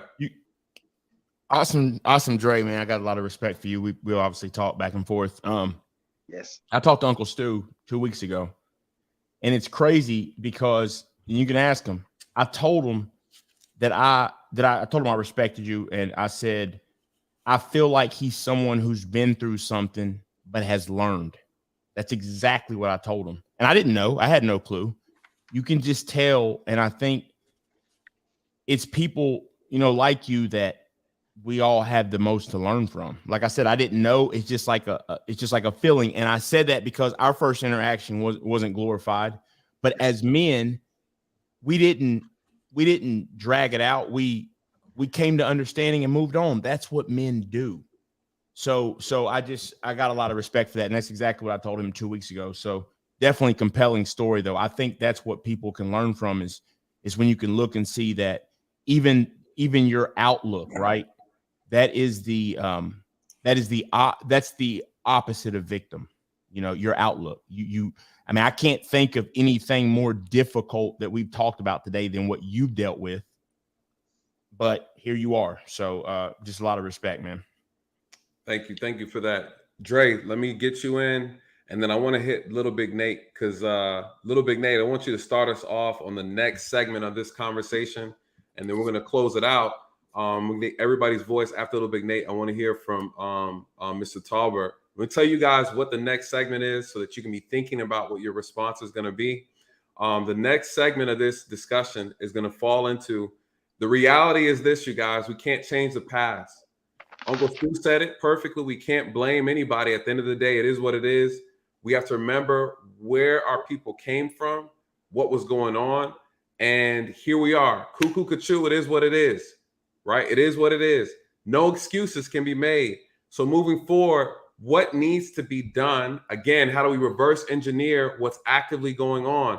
And reverse engineering, for those who don't understand the concept, because I heard it in the chat, the whole idea is that we have to start implementing, being proactive to change the things that are actively working against us as a group. This is group accountability.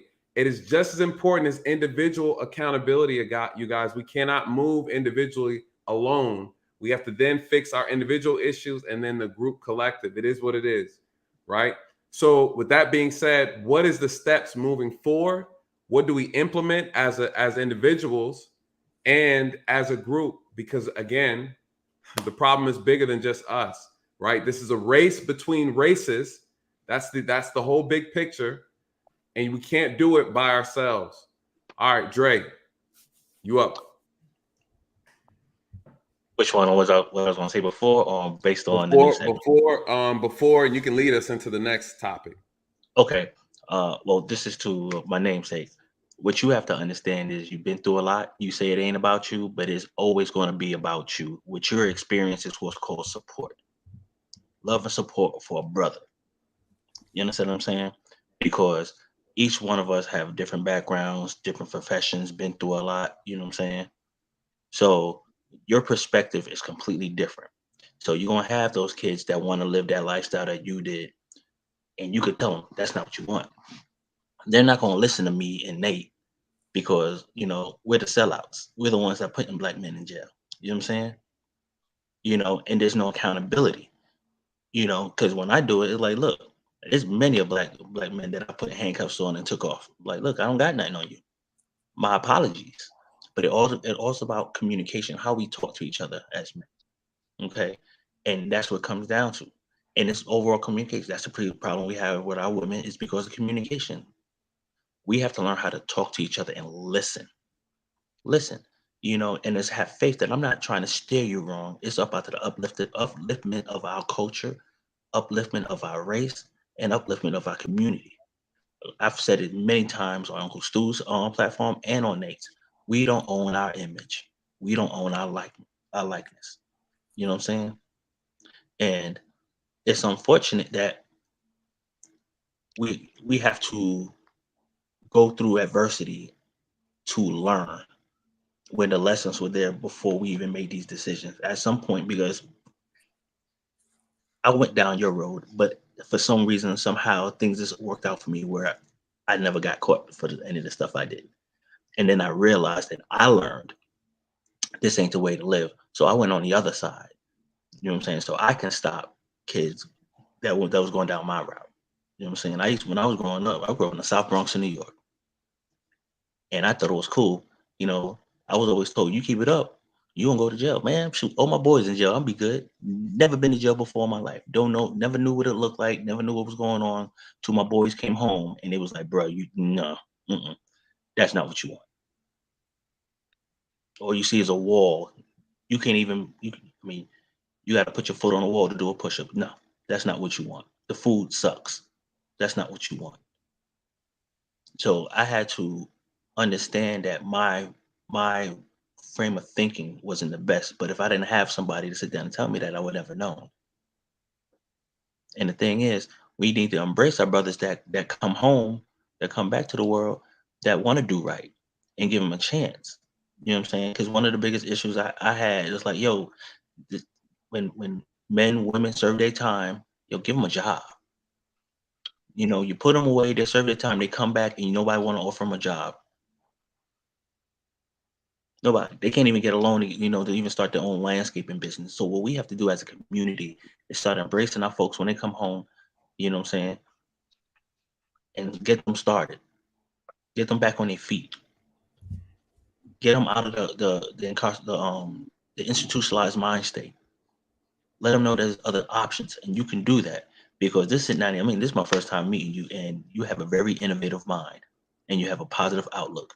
So never shirk, any attention that comes to you, because all that is just putting you on our backs and lifting you up, and be like, listen, this is the brother you need to listen to, because he has something to say. That's my piece. Agreed. Well said, Brother Dre. Well said. I think we're all in agreement with that. That's the first thing that came to my mind. How can we support this brother? So, Little Big Nate. Yes, sir. Master opposition on the panel. What are your start us off with the new conversation here about We all understand how we got here.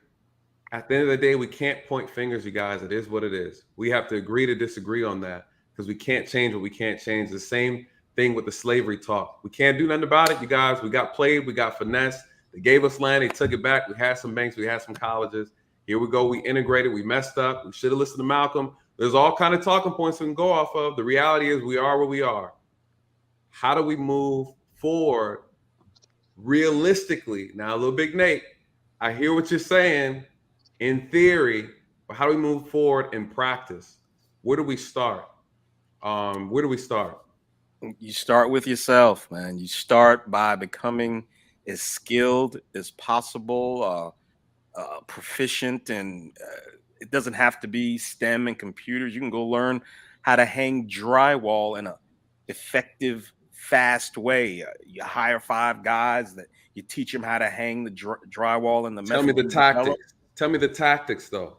See, we're talking strategy. What's the tactic, though, right? Because if I say, for example, someone says, "Hey, you need antibiotics, right, to fix this problem," then you give me the plant and then tell me to create the antibiotics out of it, right? So what is the process that gets us there? We know what needs to happen. And I think that's where our disconnect comes from with the generation. The generation is saying, you're telling me right now is get the bootstrap and pull it up. I'm telling you that there's a disconnect with the generation, and they're saying, yeah, I don't know what boots look like. I don't know what I have on. How do we map that out, though, is what I'm saying. How do we map it out? GPS it for me. I'll be honest with you, bro. You have a supercomputer in your pocket. You can look up what a boot looks like. I'm dead serious. No, I get it. I'm dead serious. I get it. And what I'm telling you, though, is the people that need to be reached don't see it that way. And this is my point is, we're not going to reach everybody. We're just not. I get that. We're just not. We have to understand there are plenty of people that just aren't going to make it. You see, this is the thing. You're putting the onus on us to get these people what they need to be better. The onus is on them to want to be better and then seek out what they need to be better. Good. You just said it. You just said it.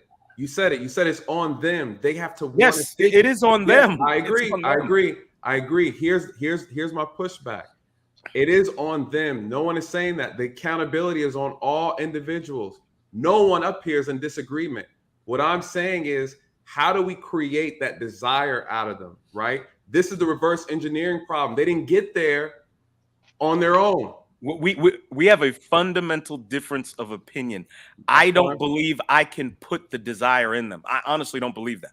Okay, I'm being 100% honest with you. All right, well, I'm challenging you to see how creative you can be, though, right? If you truly believe that, cool. I'm saying, here's the problem. I'm asking, can you figure it out, right? That's what I'm saying. I'm not saying that whether or not you believe it's possible or not. I'm saying, how creative can you be, right? If someone told you, Little Big Nate, that this was the only solution, that you had to figure out how to way to entice a group of people who don't want to be enticed, they're dead in the head. I'm asking you, if this was the only way to do it, how would you do it?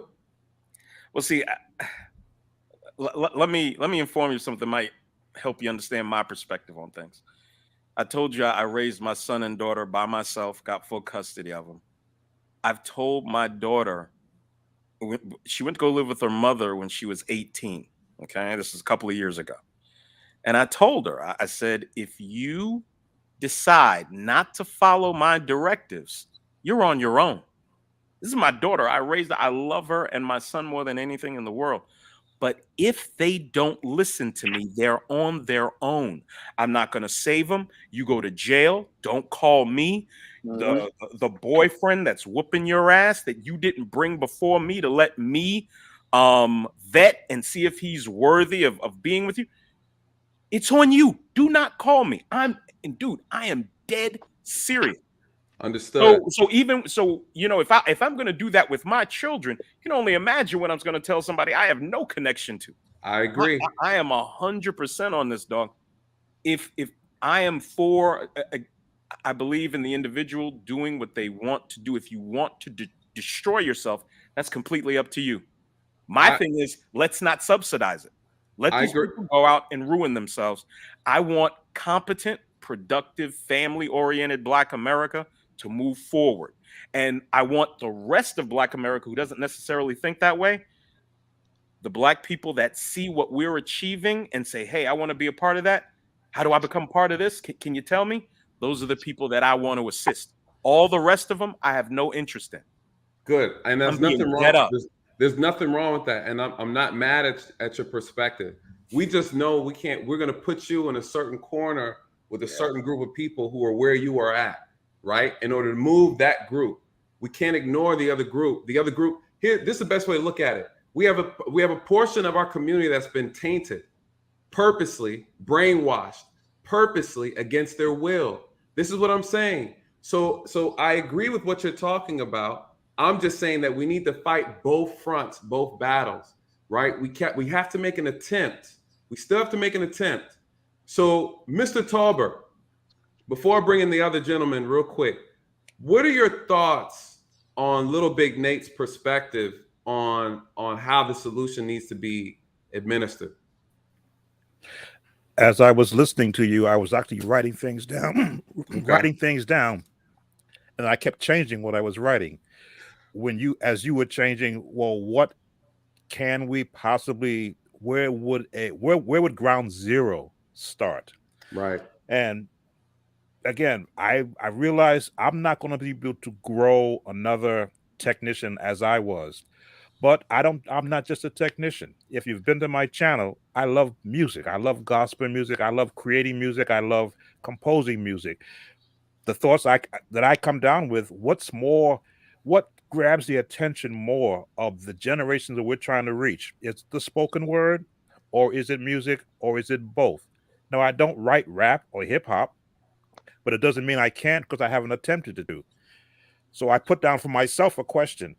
Can I create a music video that shows possible job opportunities to a younger group? Can I create a sound that will catch their ear in one way and then capture their visual their minds by showing them words or showing them pictures of Black men in plumbers, electrical, auto repair, carpenters, medical assistants, computer repair, home design, remodeling, musicians, engineers, mixers, photographers, oil change, laying floors, painting, tire repair. Can I create something that they will, first of all, capture their ear, right, and then when they turn to see what they're listening to, see these images? Because that's how a lot of us was raised. Again, I have no qualm in saying I was raised on Bugs Bunny, Donald Duck, Spider-Man,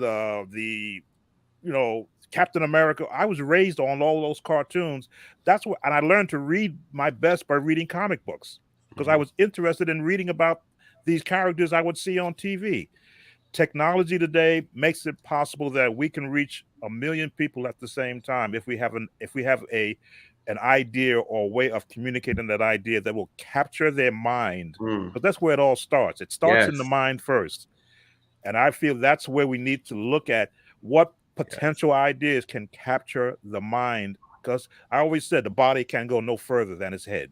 Absolutely. In martial arts, we say if you want to control the body, you control the head. Mr. Tauber, real quick before I pass this on to Perry and then Intentional Millionaire. Mr.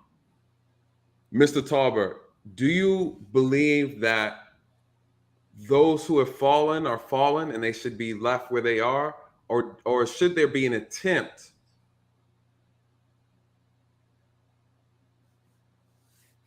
Mr. Tauber, yeah. Without really divulging all the aspects of life, I can put it to you like this. I didn't have 8 children like my father did. I only had 2. And I taught them through example and through my religious teachings how they should live their life, but always told them, it's your choice what you're going to do with your life. But the one thing you must do is respect me. Don't have to love me, but you have to respect me, because I'm the guy that if you show blatant disrespect and I see you drowning, I will hold up a life preserver with one hand and wave goodbye with the other. Mm. And I've Agreed. had to do that. Agreed. Let me get the OGs in, and then Perry, I got you next. All right. Von Bryant, Dre, you good? You good on time? All right, Von. What are your thoughts on that? On Little Big Nate's perspective.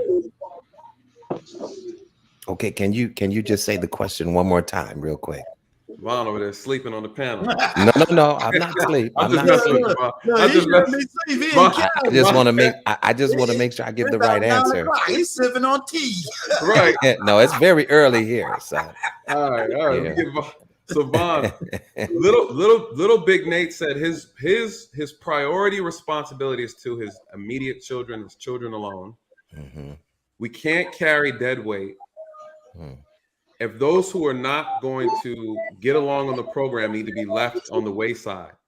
My question is, do we ignore those who have been brainwashed, or do we make an attempt? Is it true we can do two things at the same time?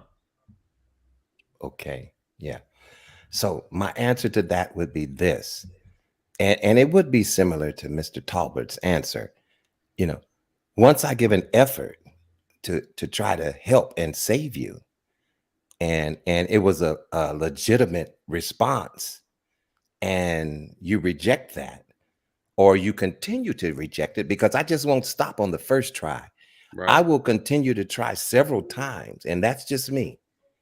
But after I see you're just not going to get it, then yeah, I have to dust, my feet from the situation.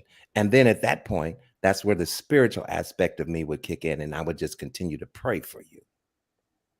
Okay. You've been trying to save these people for 40, 50 years. Yeah, you can't save everybody. You can't save everybody. You can't save everybody, but it doesn't mean that I'm going to stop just because I'm not giving any more effort to trying to help the individual. When I say, just like me, I have younger relatives who are caught up in different things and drugs and all kind of stuff too. And they've seen me come through that. You see what I'm saying? And they have seen how I have changed my life. So I've tried to be an example, so you can't fault me for having a fault and correcting it and showing you that it can be corrected, but yet you still want to wallow in it. Okay, so I can only give you so much help up to the point to where I just have to pray for you and move on to the next person who is willing. It's just like triage. I'm a surgical technician.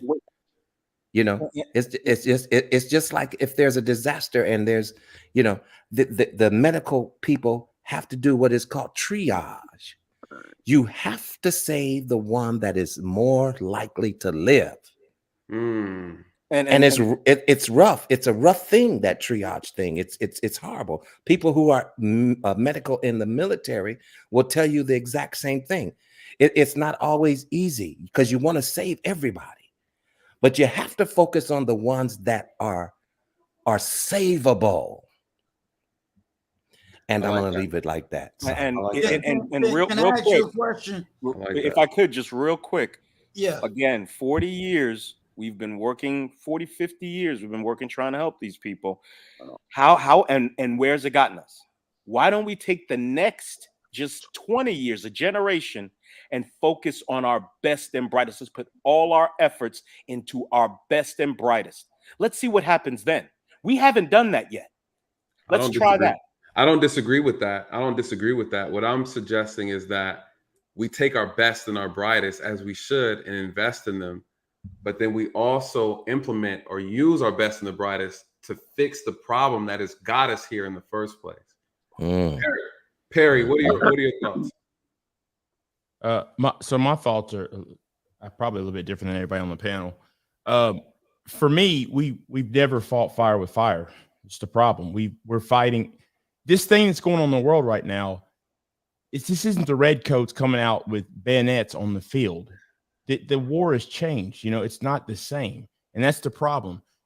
To me, I'm fine now. I can move on and be fine myself. But personally, I'm not comfortable with just moving on until I know that we have put the same effort into what caused the biggest part of this problem, which is the image.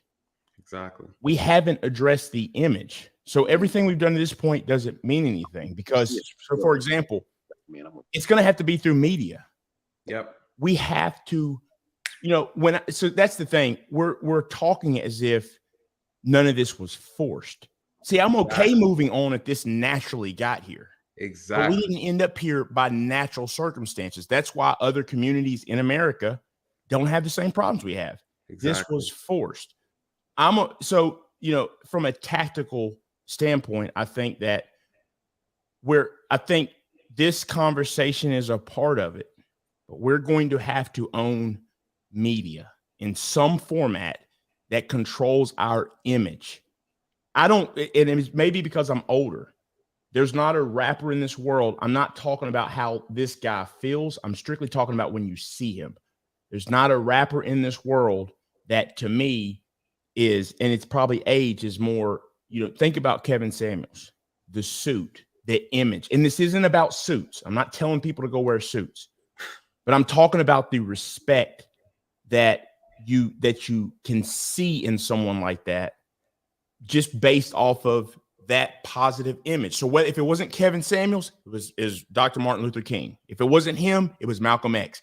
You can take all these people that have different ideals, but the image is what's important. And we somehow have to own that image. And at the end of the day, if we fix the image or at least put that out there, then I do believe we can build an image that looks more respectable. But the problem why it's flipped upside down is because, look, I said this the other day, looking like a thug, the women respect it more.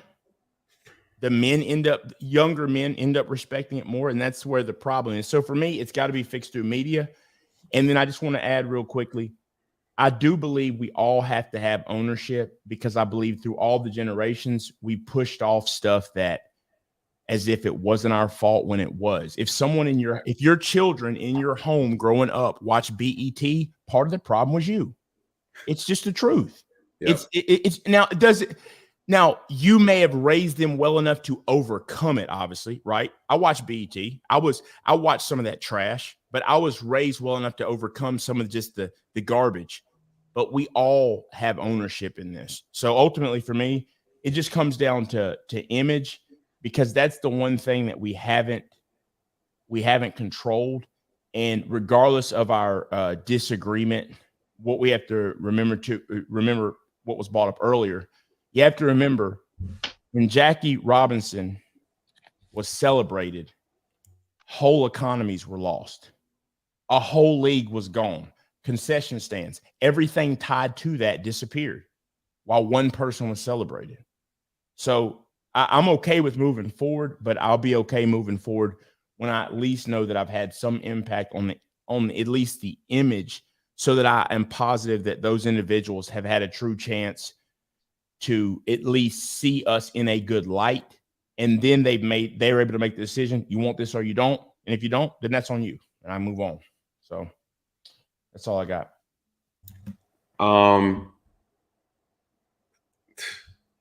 Perry, that was clean. I like it. Intentional Millionaire, and then Millennial Mark.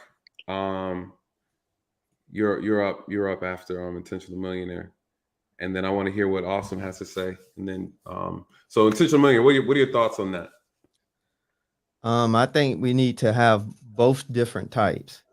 I think we need to continue to focus on the strongest group, the elite group. But I also think we need to cast a net to catch some of the people that may be in that space of making that transition, because they could end up actually becoming the stronger group than the elite group.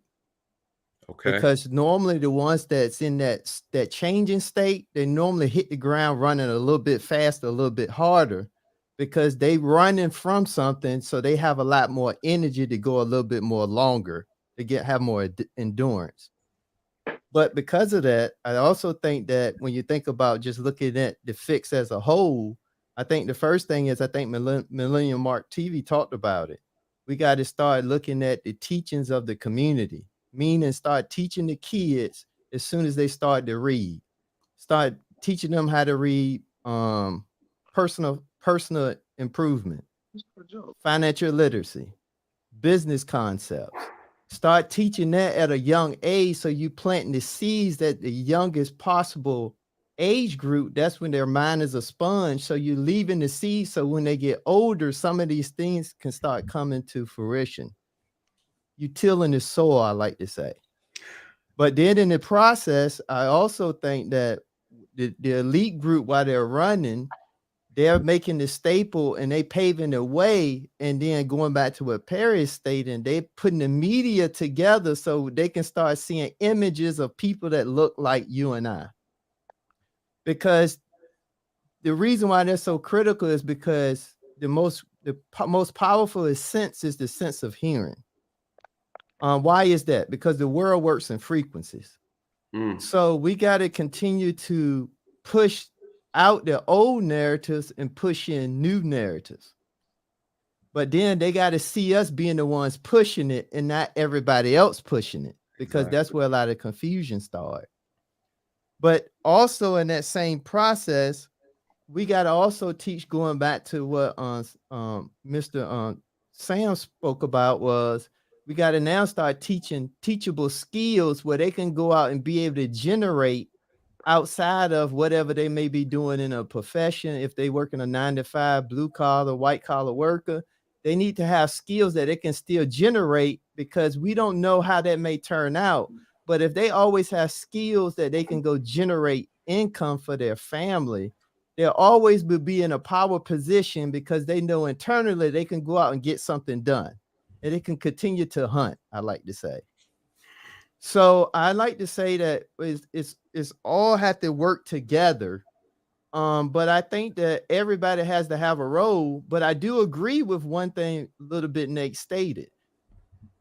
You do need that group that just gonna stay focused on the path, and they don't care about all the bodies.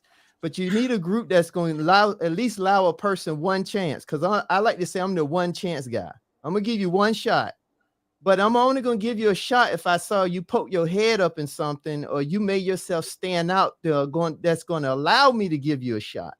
Because this is not I do all the work, you win, I lose type of scenario. This means you have to be able to earn it while I'm able to give it. Go ahead. So with that being said, I think that's what we kind of all need to do as it relates to. But I would like to end with this one thing is, and the reason why I say for men, we need to stop having seeds and we're not in marriage, is because the danger in that is not really the child that becomes danger for the man. It becomes when you get into the system starts to stunt your vision. And when it stunts your vision, by the time you get out of the system, you done pretty much already beat yourself down on your life and your goals and your vision for yourself. And what ends up happening, because the man is just traditionally supposed to lead, what ends up happening, it has an effect on some people around you, especially if people look up to you, because people could look up to you good, bad, and indifferent.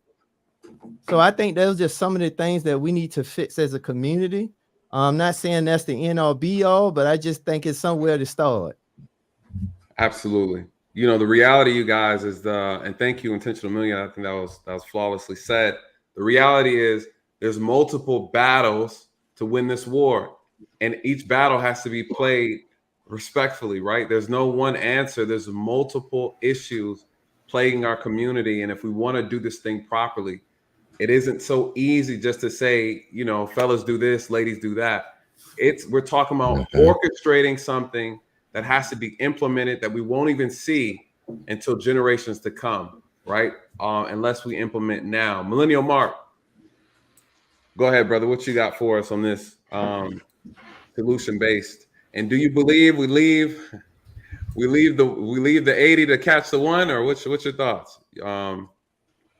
Yeah, I believe we leave the 80 to catch the one.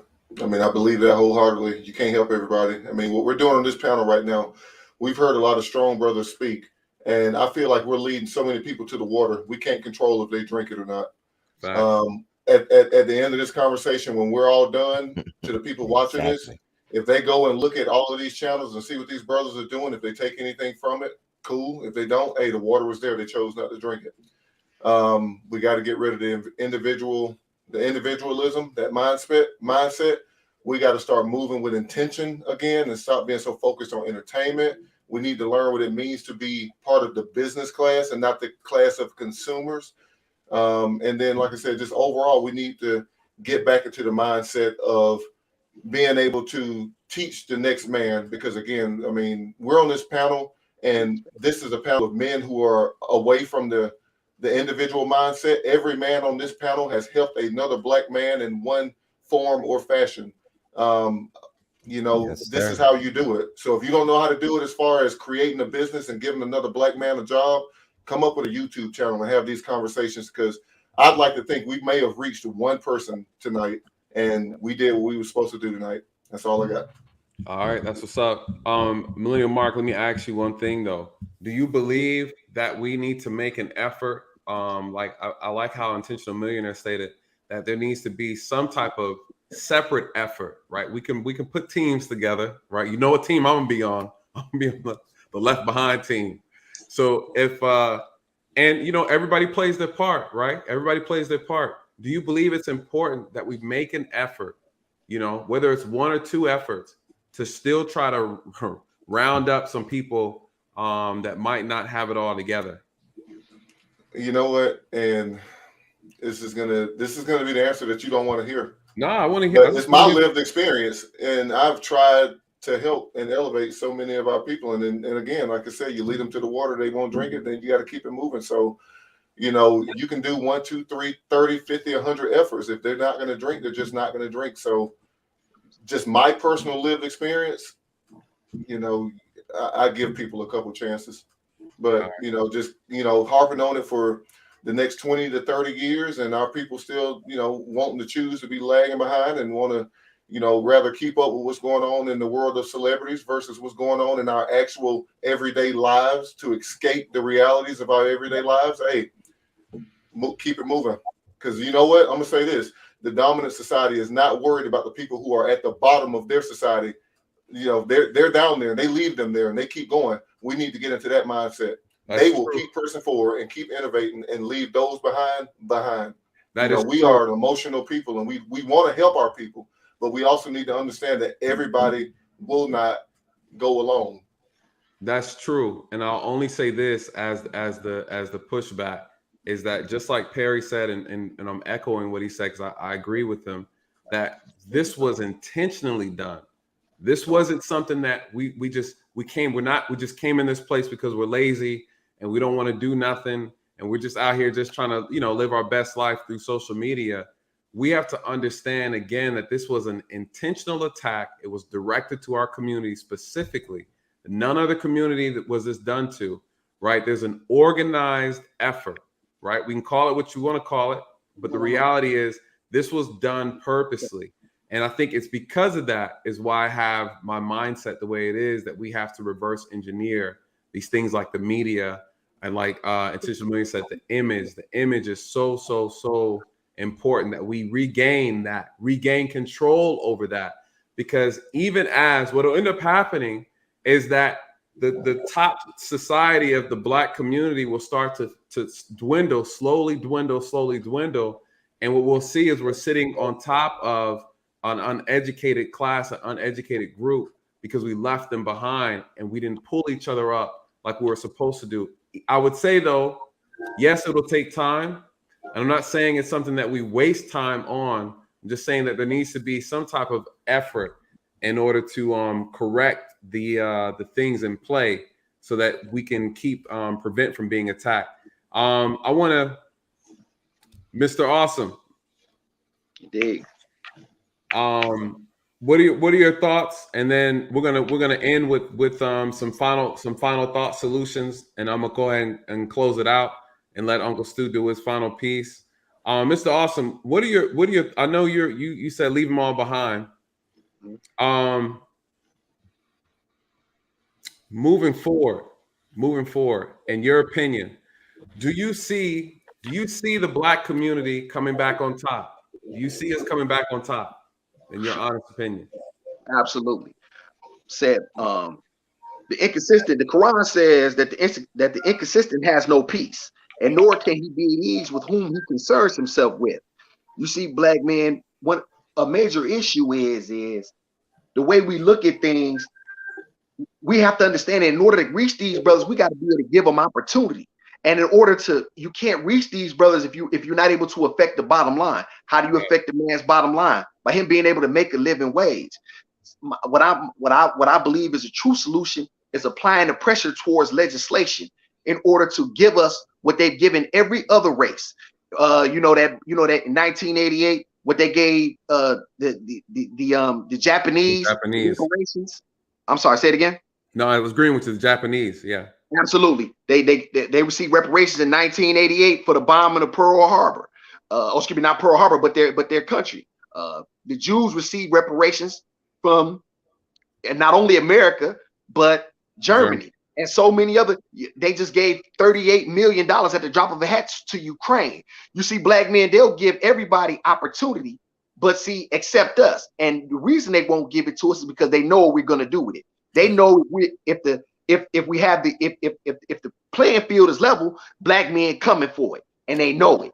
And so, to me, it's important to be able to get the things that belong to us. They're not giving us nothing.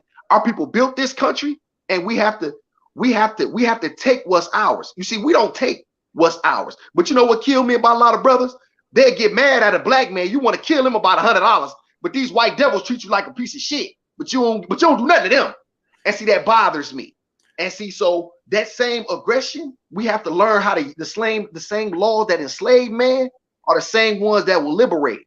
The legislate, we have to be able to be able to leverage our dollar, and we have to be able to affect the bottom line. When we can affect the bottom, and we have the buying power, there's no ifs, ands, and buts about it.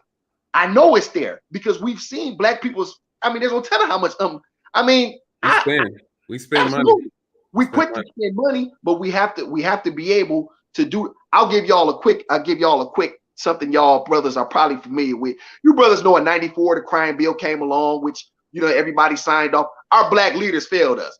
Think about it, black men. When something happens, they don't ask our best and brightest. They don't ask the brother Michael Eric Dyson. They don't ask the brother Dr. Cornel West and Dr. T.S.I. Johnson. They ask Soulja Boy and Kim Kardashian. You know what I'm saying? That's what a joke we are. Yeah. That's what a joke we are in the you know what I'm saying, on the world stage. We have to begin to reclaim our image. And this is how we get, respect is not given, gentlemen. I think that a lot of brothers think that if you continue to ask and acquiesce, that something will come your way. You don't get what you earn, you get what you take. And lastly, I'll add this, brothers. Another thing, we've always said it is what it is. I used to always say that too, black man. One time I ran into one of my old heads while I was in prison. He said, "No, young blood, it is what you make it. It ain't it is what it is. It is what you make it." I took that out of my language, and I suggest you brothers do the same. I like that. Whew. Absolutely. Boy, speaking fire, Uncle Stu. Let me let you go ahead and. It's a Drake thing. I just want to try to know it's a Drake thing. It's a Drake thing? Yeah, it's a Drake thing. I'm sorry, say it again. He said it's a Dre thing. So y'all both got Dre. Yeah, yeah, my boy Dre he be spitting gems too. So Uncle Stu. Yeah, go ahead. Uncle Stu, listen, you guys, I think there's been a lot that's been said, a lot of powerful statements. You guys, I've been taking notes this whole time. Before I get my final thoughts, before I pass it back over to Uncle Stu, does anybody have anything quickly that they want to say? They feel like they need to just kind of chime on real quick. I'll let you have the floor, but it got to be quick. Go ahead. I'm short on time, so let me go ahead and real quick. All right, look, at the end of the day, we're self-sabotaging each other.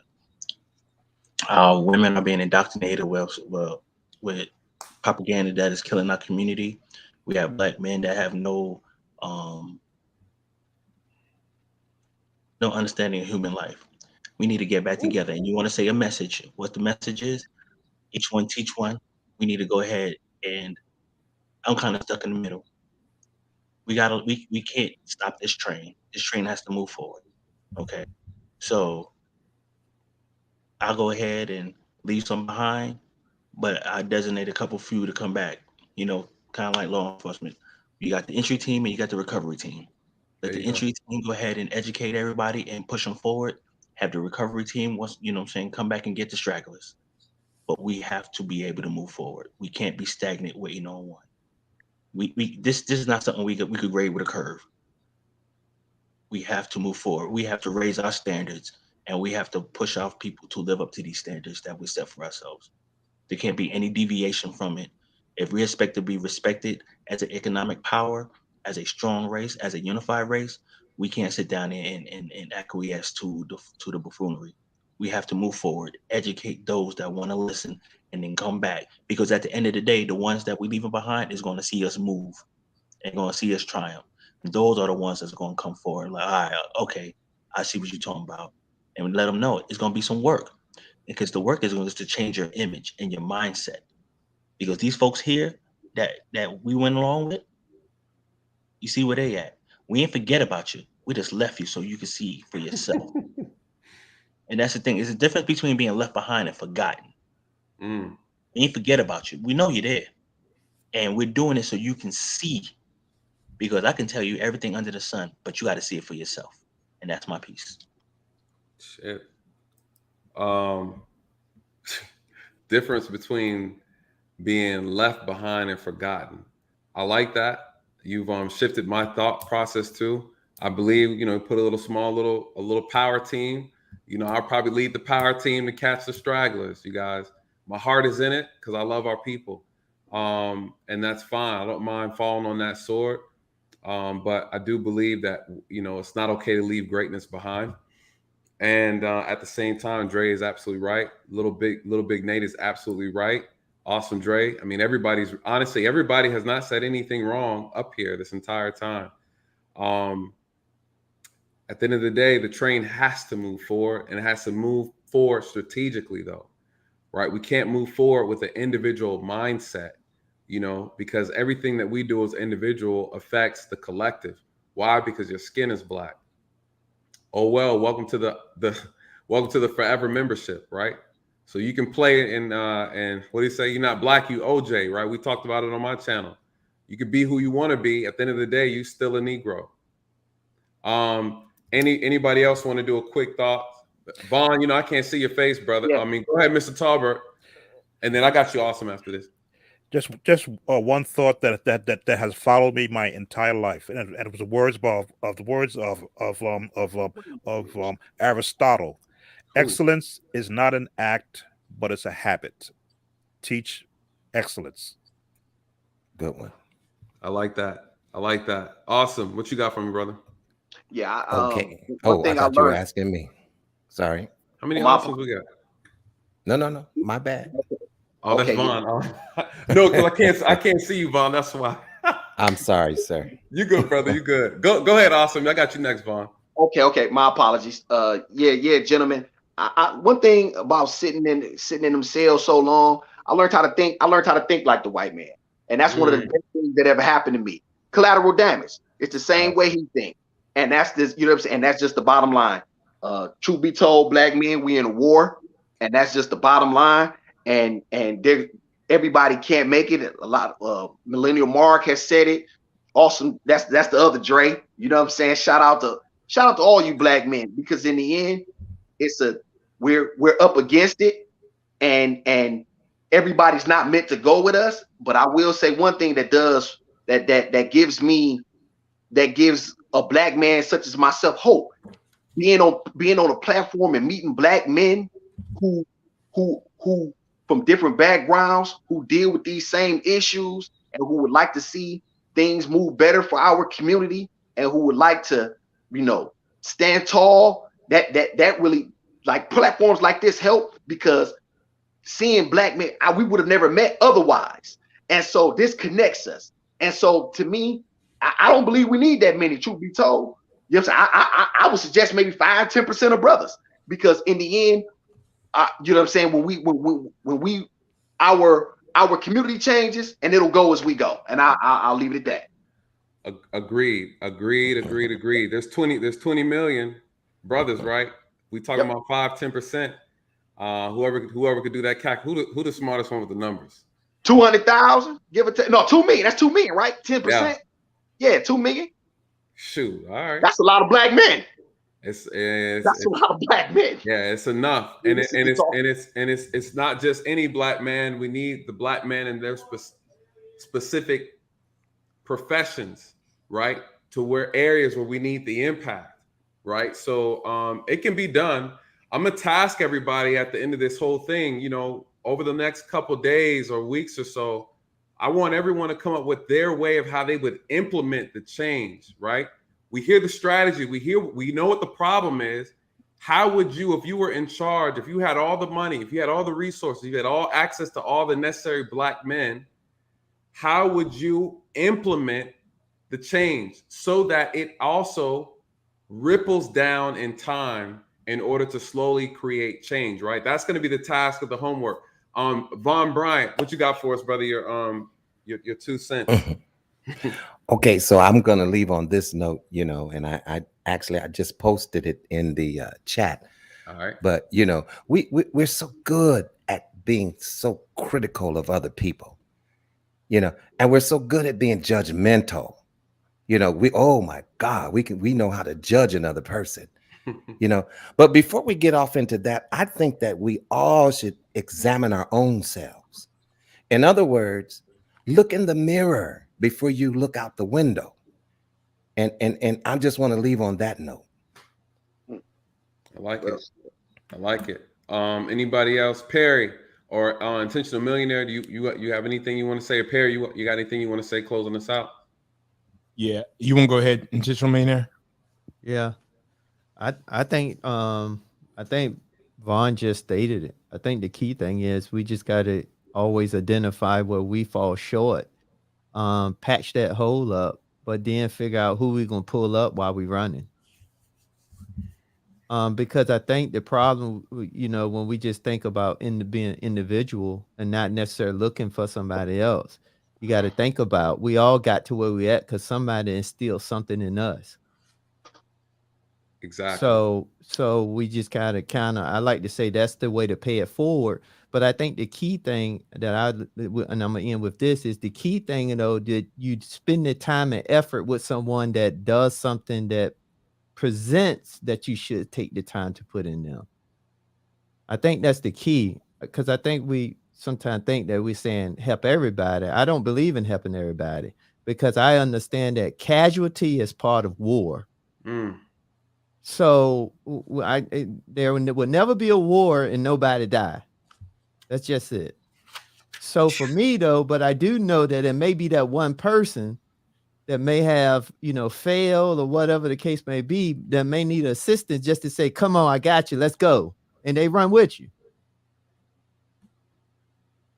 So that's all I end with. Ooh, y'all talking that talk tonight. That brother said casualties. This the type of energy we got to bring, right? Yes. I think we forgot in our community that this is a battle.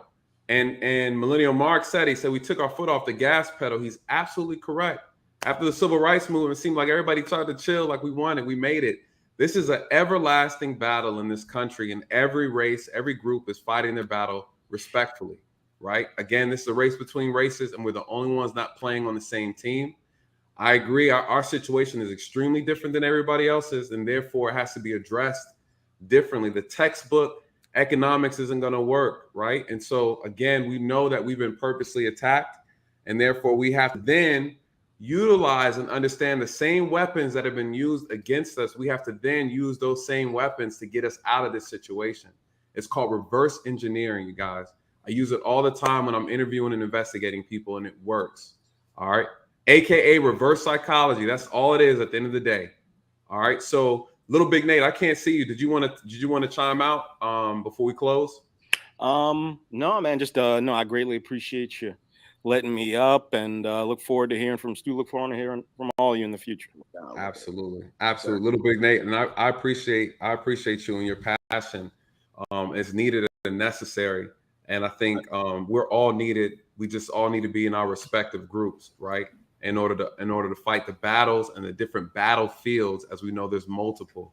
Perry, what were you about to say before? Yeah, I guess I just challenge everybody to, have some level of compassion and just realize that we all come from different places. For me, I'm from a small town. I'm from the country. I mean, so I was in between 10 or 12. And I remember I was in Atlanta. My sister lived here, my older sister, and I saw a black person in a Range Rover. And that's the first time I knew anything was possible. Call that stupid, call it what you want. But as a child, that's when I remember saying, oh, wow, I've never seen this before. So, not everybody comes up with the same opportunities and the same things we do. So I do think we have to remember, that piece of it. And what we also have to remember, for those of us that make it, did you get to be yourself? Because as a black man, if you had to play some role or be someone you weren't to make it, you didn't really live anyway. I mean, the money's good, but did you have to fake it? So I think that's a part of it too, is just because you make the money and you go on and you make it out of the system, if you're shucking and jiving to be able to do that, I don't have no respect for that. And anyone who knows, anyone who's gotten out there and worked and knows that you want to still bring your own originality and be yourself, that comes with friction. That it comes with friction. And I'm sure Sam Tolbert, his story has been compelling to me as well. I'm sure just knowing the cultural difference, whether it's not trying to assert just being completely different, but just knowing people viewing you and they don't understand you at all. There's friction that comes with that, and that takes work. So I just think we have to remember that we all come from different places. Everybody up here on this panel comes from a completely different place, but you know what? We had this conversation and it was respectful. And I think that is what's most important to take tonight, is that, we all have different ideals. And the last thing I'll say is, what I find very interesting is our ages tell a story in the way that we think. I was able to set up here, and I earlier said, I think I can almost tell who was raised by single mothers, and not even in a bad light, just it shapes you you're just shaped in a different way. You're shaped. And also by where we're at right now, I can tell that those mothers seemingly did the best job they could. I don't think there's anybody sitting up here whose mother was just absolute trash, right? So, you can just tell by the way people are talking and by the way they made it. So I just wanted to point that out. Just respect to everyone on here and their different ideas and stuff like that. So that's all I got. Perfect. I love it. Listen, you guys, I would say this before I'm pass it over to Uncle Stu. Ultimately, what we've all talked about and all touched on, we have to redefine what it means to be Black, right? We're talking about examining our culture. That's one of the sure, fast ways to kind of fix this problem. And at the end of it all, right? And Perry, I love what you just said. At the end of the day, compassion. It's not what we say, it's how we say it. And we can lose a lot of people just from how we say something. Granted, I understand it, but if we're all on here and we're wise people, we understand the power of words. We understand how words can influence and how words can actually tear people down. And so I just challenge everyone to be mindful of your speech, right? When we're talking about, bridging the gap, a lot of that is just simply communication, you guys. You're dealing with somebody who's lightheaded, they're sensitive, right? They're fragile. Be mindful of your speech. That's part of being a leader. It's part of being, a grown-minded person, right? Be mindful. Not everybody is as mature or has the strength to handle or have the mental fortitude to handle the words, right? So I just challenge everybody that since we are all on here, we are all leaders, be mindful of that, because that is the biggest reason why we've had this divide, is because of our speech and the way we communicate. And I'll say this, our community is very sensitive, right? Very sensitive community. We're very easily swayed through emotions. Mm-hmm. If we're going to pull this thing off, we have to be mindful of the people that we're talking to. Very, very passionate, very emotional group of people. And our people don't care about how much you know until they know how much you care. And I think that is the key to opening the door to having these conversations. They don't care about how much you know or how much you have until they know how much you care. And with that, I'm going to pass it to Uncle Stu so you can close us out. I'm going to tell you, I've been very speechless. Number one, you know, Millennial Mark said earlier to me today, he says, man, I really think this is going to be huge and this is going to be big.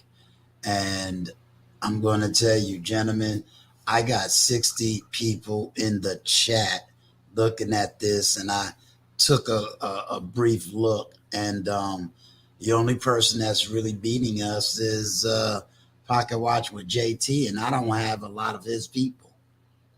This shows me that, yes, we can have a panel of intellectual conversation and hold an atmosphere of such.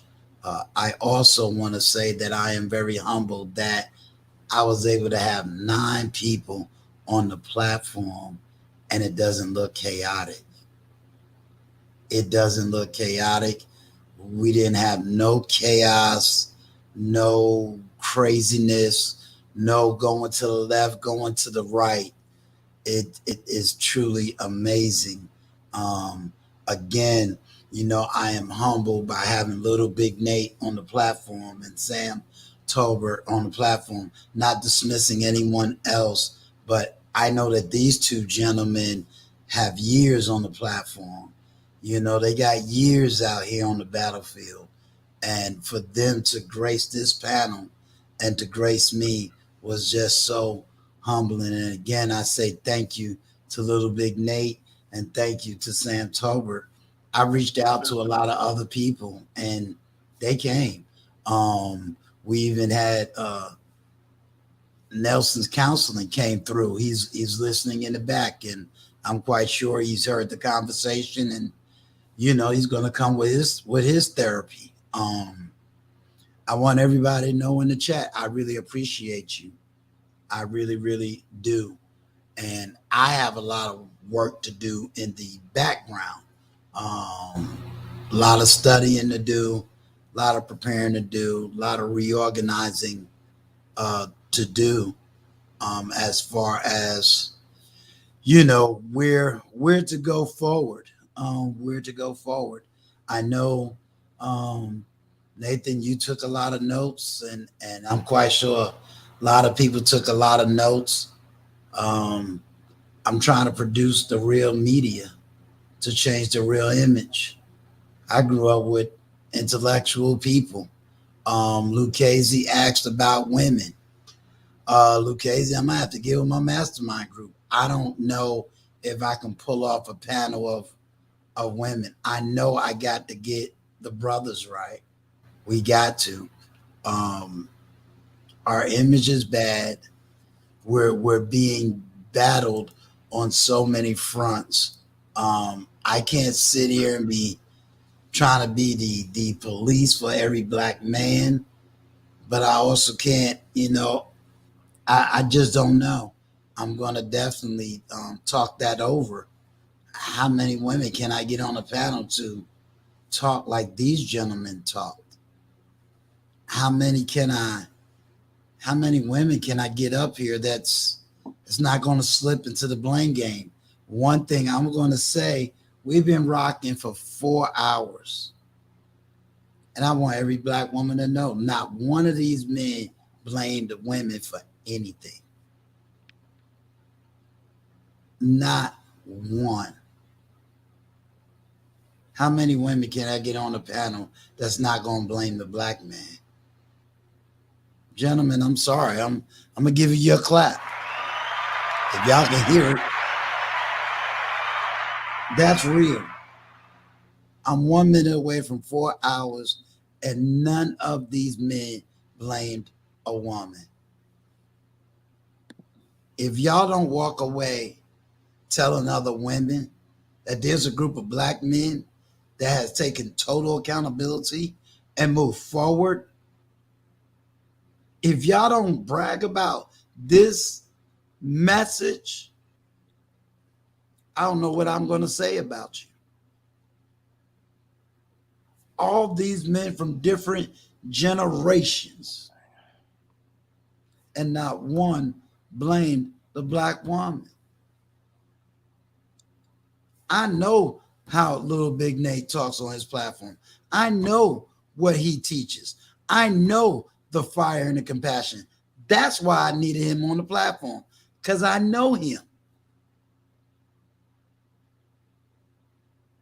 And that brother never once said, the black woman, she's a 304, she's a this, she's a that, we can't make it because of her.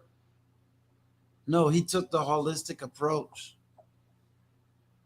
And I understand his language. He took the biggest holistic approach. He said, listen, if you don't want a family, you're going to die in this mess. Period. So I'm telling every woman, if you don't leave away from this platform telling other women about what happened here tonight, you have to put it on yourself. I'm sorry. You can't, you got to put it on yourself. If I can't get your love and support after what these men has done tonight, I'm going 1,000 with Little Big Nate. I'm going to take my wife and family and we out of here. Because I'm sorry. This was the most awesome example of black men from every walk of life. I know IBM. It was Apple that took IBM out. So I know what he's talking about. When Little Big Nate talks about conservatism, trust me, I know all of the intellectual black conservative philosophy. I got the books. I can easily teach it. Me and Mr. Vaughn has conversations all the time. I know his heart. I know his pain. I know his love for you. 7 Awesome Drum said something today that I never knew. And this brother has been talking to me for a minute. And very unlikely, 7 Mile Drum, he's absolutely right. We talk about him. But do we talk about him as, oh man, that dude, he can't speak a collective sentence. That dude, he talked like this. No, we both kept saying, man, I know that brother went through something, but man, he fighting to get somewhere. Dre is my boy from New York. So when he speaks, you know, I'll be like, yo, Nate, I got to take your wingman from you. That's my homeboy. You know, but I understand when he's talking about New York because I'm born and raised in New York. I understand the language. I understand the culture. I start saying something like, yo, man, you remember when we used to go to PAL? He'll know what the heck I'm talking about. Yo, man, we used to go down and see the GOAT tournament. He knows what I'm talking about. You know, so we understand. But I also promised Millennial Mark when he did an interview with me that I would come back and deal with the issue at hand. So if nothing else, Uncle Stu gave his word. And here's the results. Here is the results. So when I say, help me, help you, this is exactly, okay, somebody drinking good.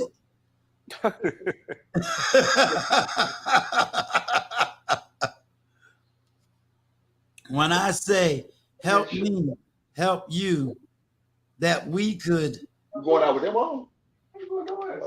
Okay, so who's my, okay, I'm trying to shut down the mics. That's awesome. All right. I know what Hennessy sound like when it hit the glass. You know what I'm saying? I know what Hennessy sound like. You got in for that one, bro. Yeah. He opened up that one. Help me, help you.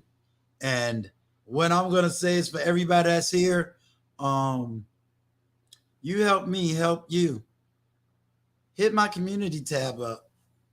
Talk to me. And if you feel you can't write it all on the community tab, email me, everyone. Trust me, I read them. Email me. Let me know. Email me. Talk to me. You tell me how you want me to help you. Even those that's restreaming. Help me help you, which basically means write it in the comments. Uncle Stu, this is how we see you. Uncle Stu, this is what we really need. Uncle Stu, we love these types of conversations and platforms. Can you do more? I told you, my mastermind groups get on me because I ain't been promoting no Patreon. I haven't been promoting a whole lot of stuff about money. I'm here. I'm the real thing. These men got my personal number. They talk to me all the time. So help me help you. And I want to thank each and every single one of you. And with this, I'm going to turn it back over to Nathan, and then we'll close the chat. Yeah, that's Uncle Stu. Thank you so much. Felt like this was Sunday at my church, trying to get out. Pastor won't just let the congregation go. Just let them go, Pastor. Let the people go. Get us with the Pharaoh speech. Listen, brothers, this was a pleasure. Uncle Stu, I'm honored. Thank you so much for giving me the opportunity to help facilitate this discussion. I try to give everybody a good equal amount of time. And I really appreciate everybody's patience, first and foremost. I appreciate everybody just being respectful.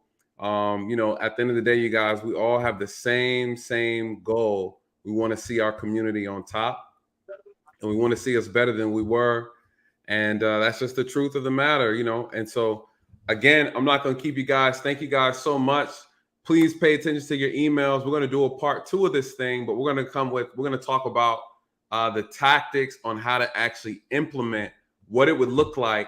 And I'm challenging everybody to use their imagination. Now we know where we're going to put little big Nate. He in charge of the promise team. So for those, again, regardless of what your thoughts are, I want to hear everybody's vision. Right? I want to hear everybody's vision, but something that can actually be implemented. So I'm challenging everybody to think beyond your strategy and dive into the tactics. We all know what the solutions are supposed to be, but we never talk about how to implement them. What does that look like on a micro level, and what does that look like on a macro level? So you guys, that is what I want you guys to take away from today: a micro and macro solution, and how it's going to be implemented. It doesn't matter how crazy it sounds, right? At one point, being freed from slavery sounded really crazy, right? So at the end of the day, I challenge everyone to be creative. Again, Martin Luther King had a dream, and here we are, right? I say we should listen to Malcolm, but hey, who am I? Who am I? Some say we should listen to Marcus, but again, who am I, right? We here.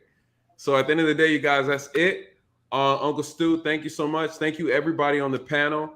I challenge you again. That's your homework. We're going to come back again, maybe a couple weeks or so, and I want to hear what you guys have to say.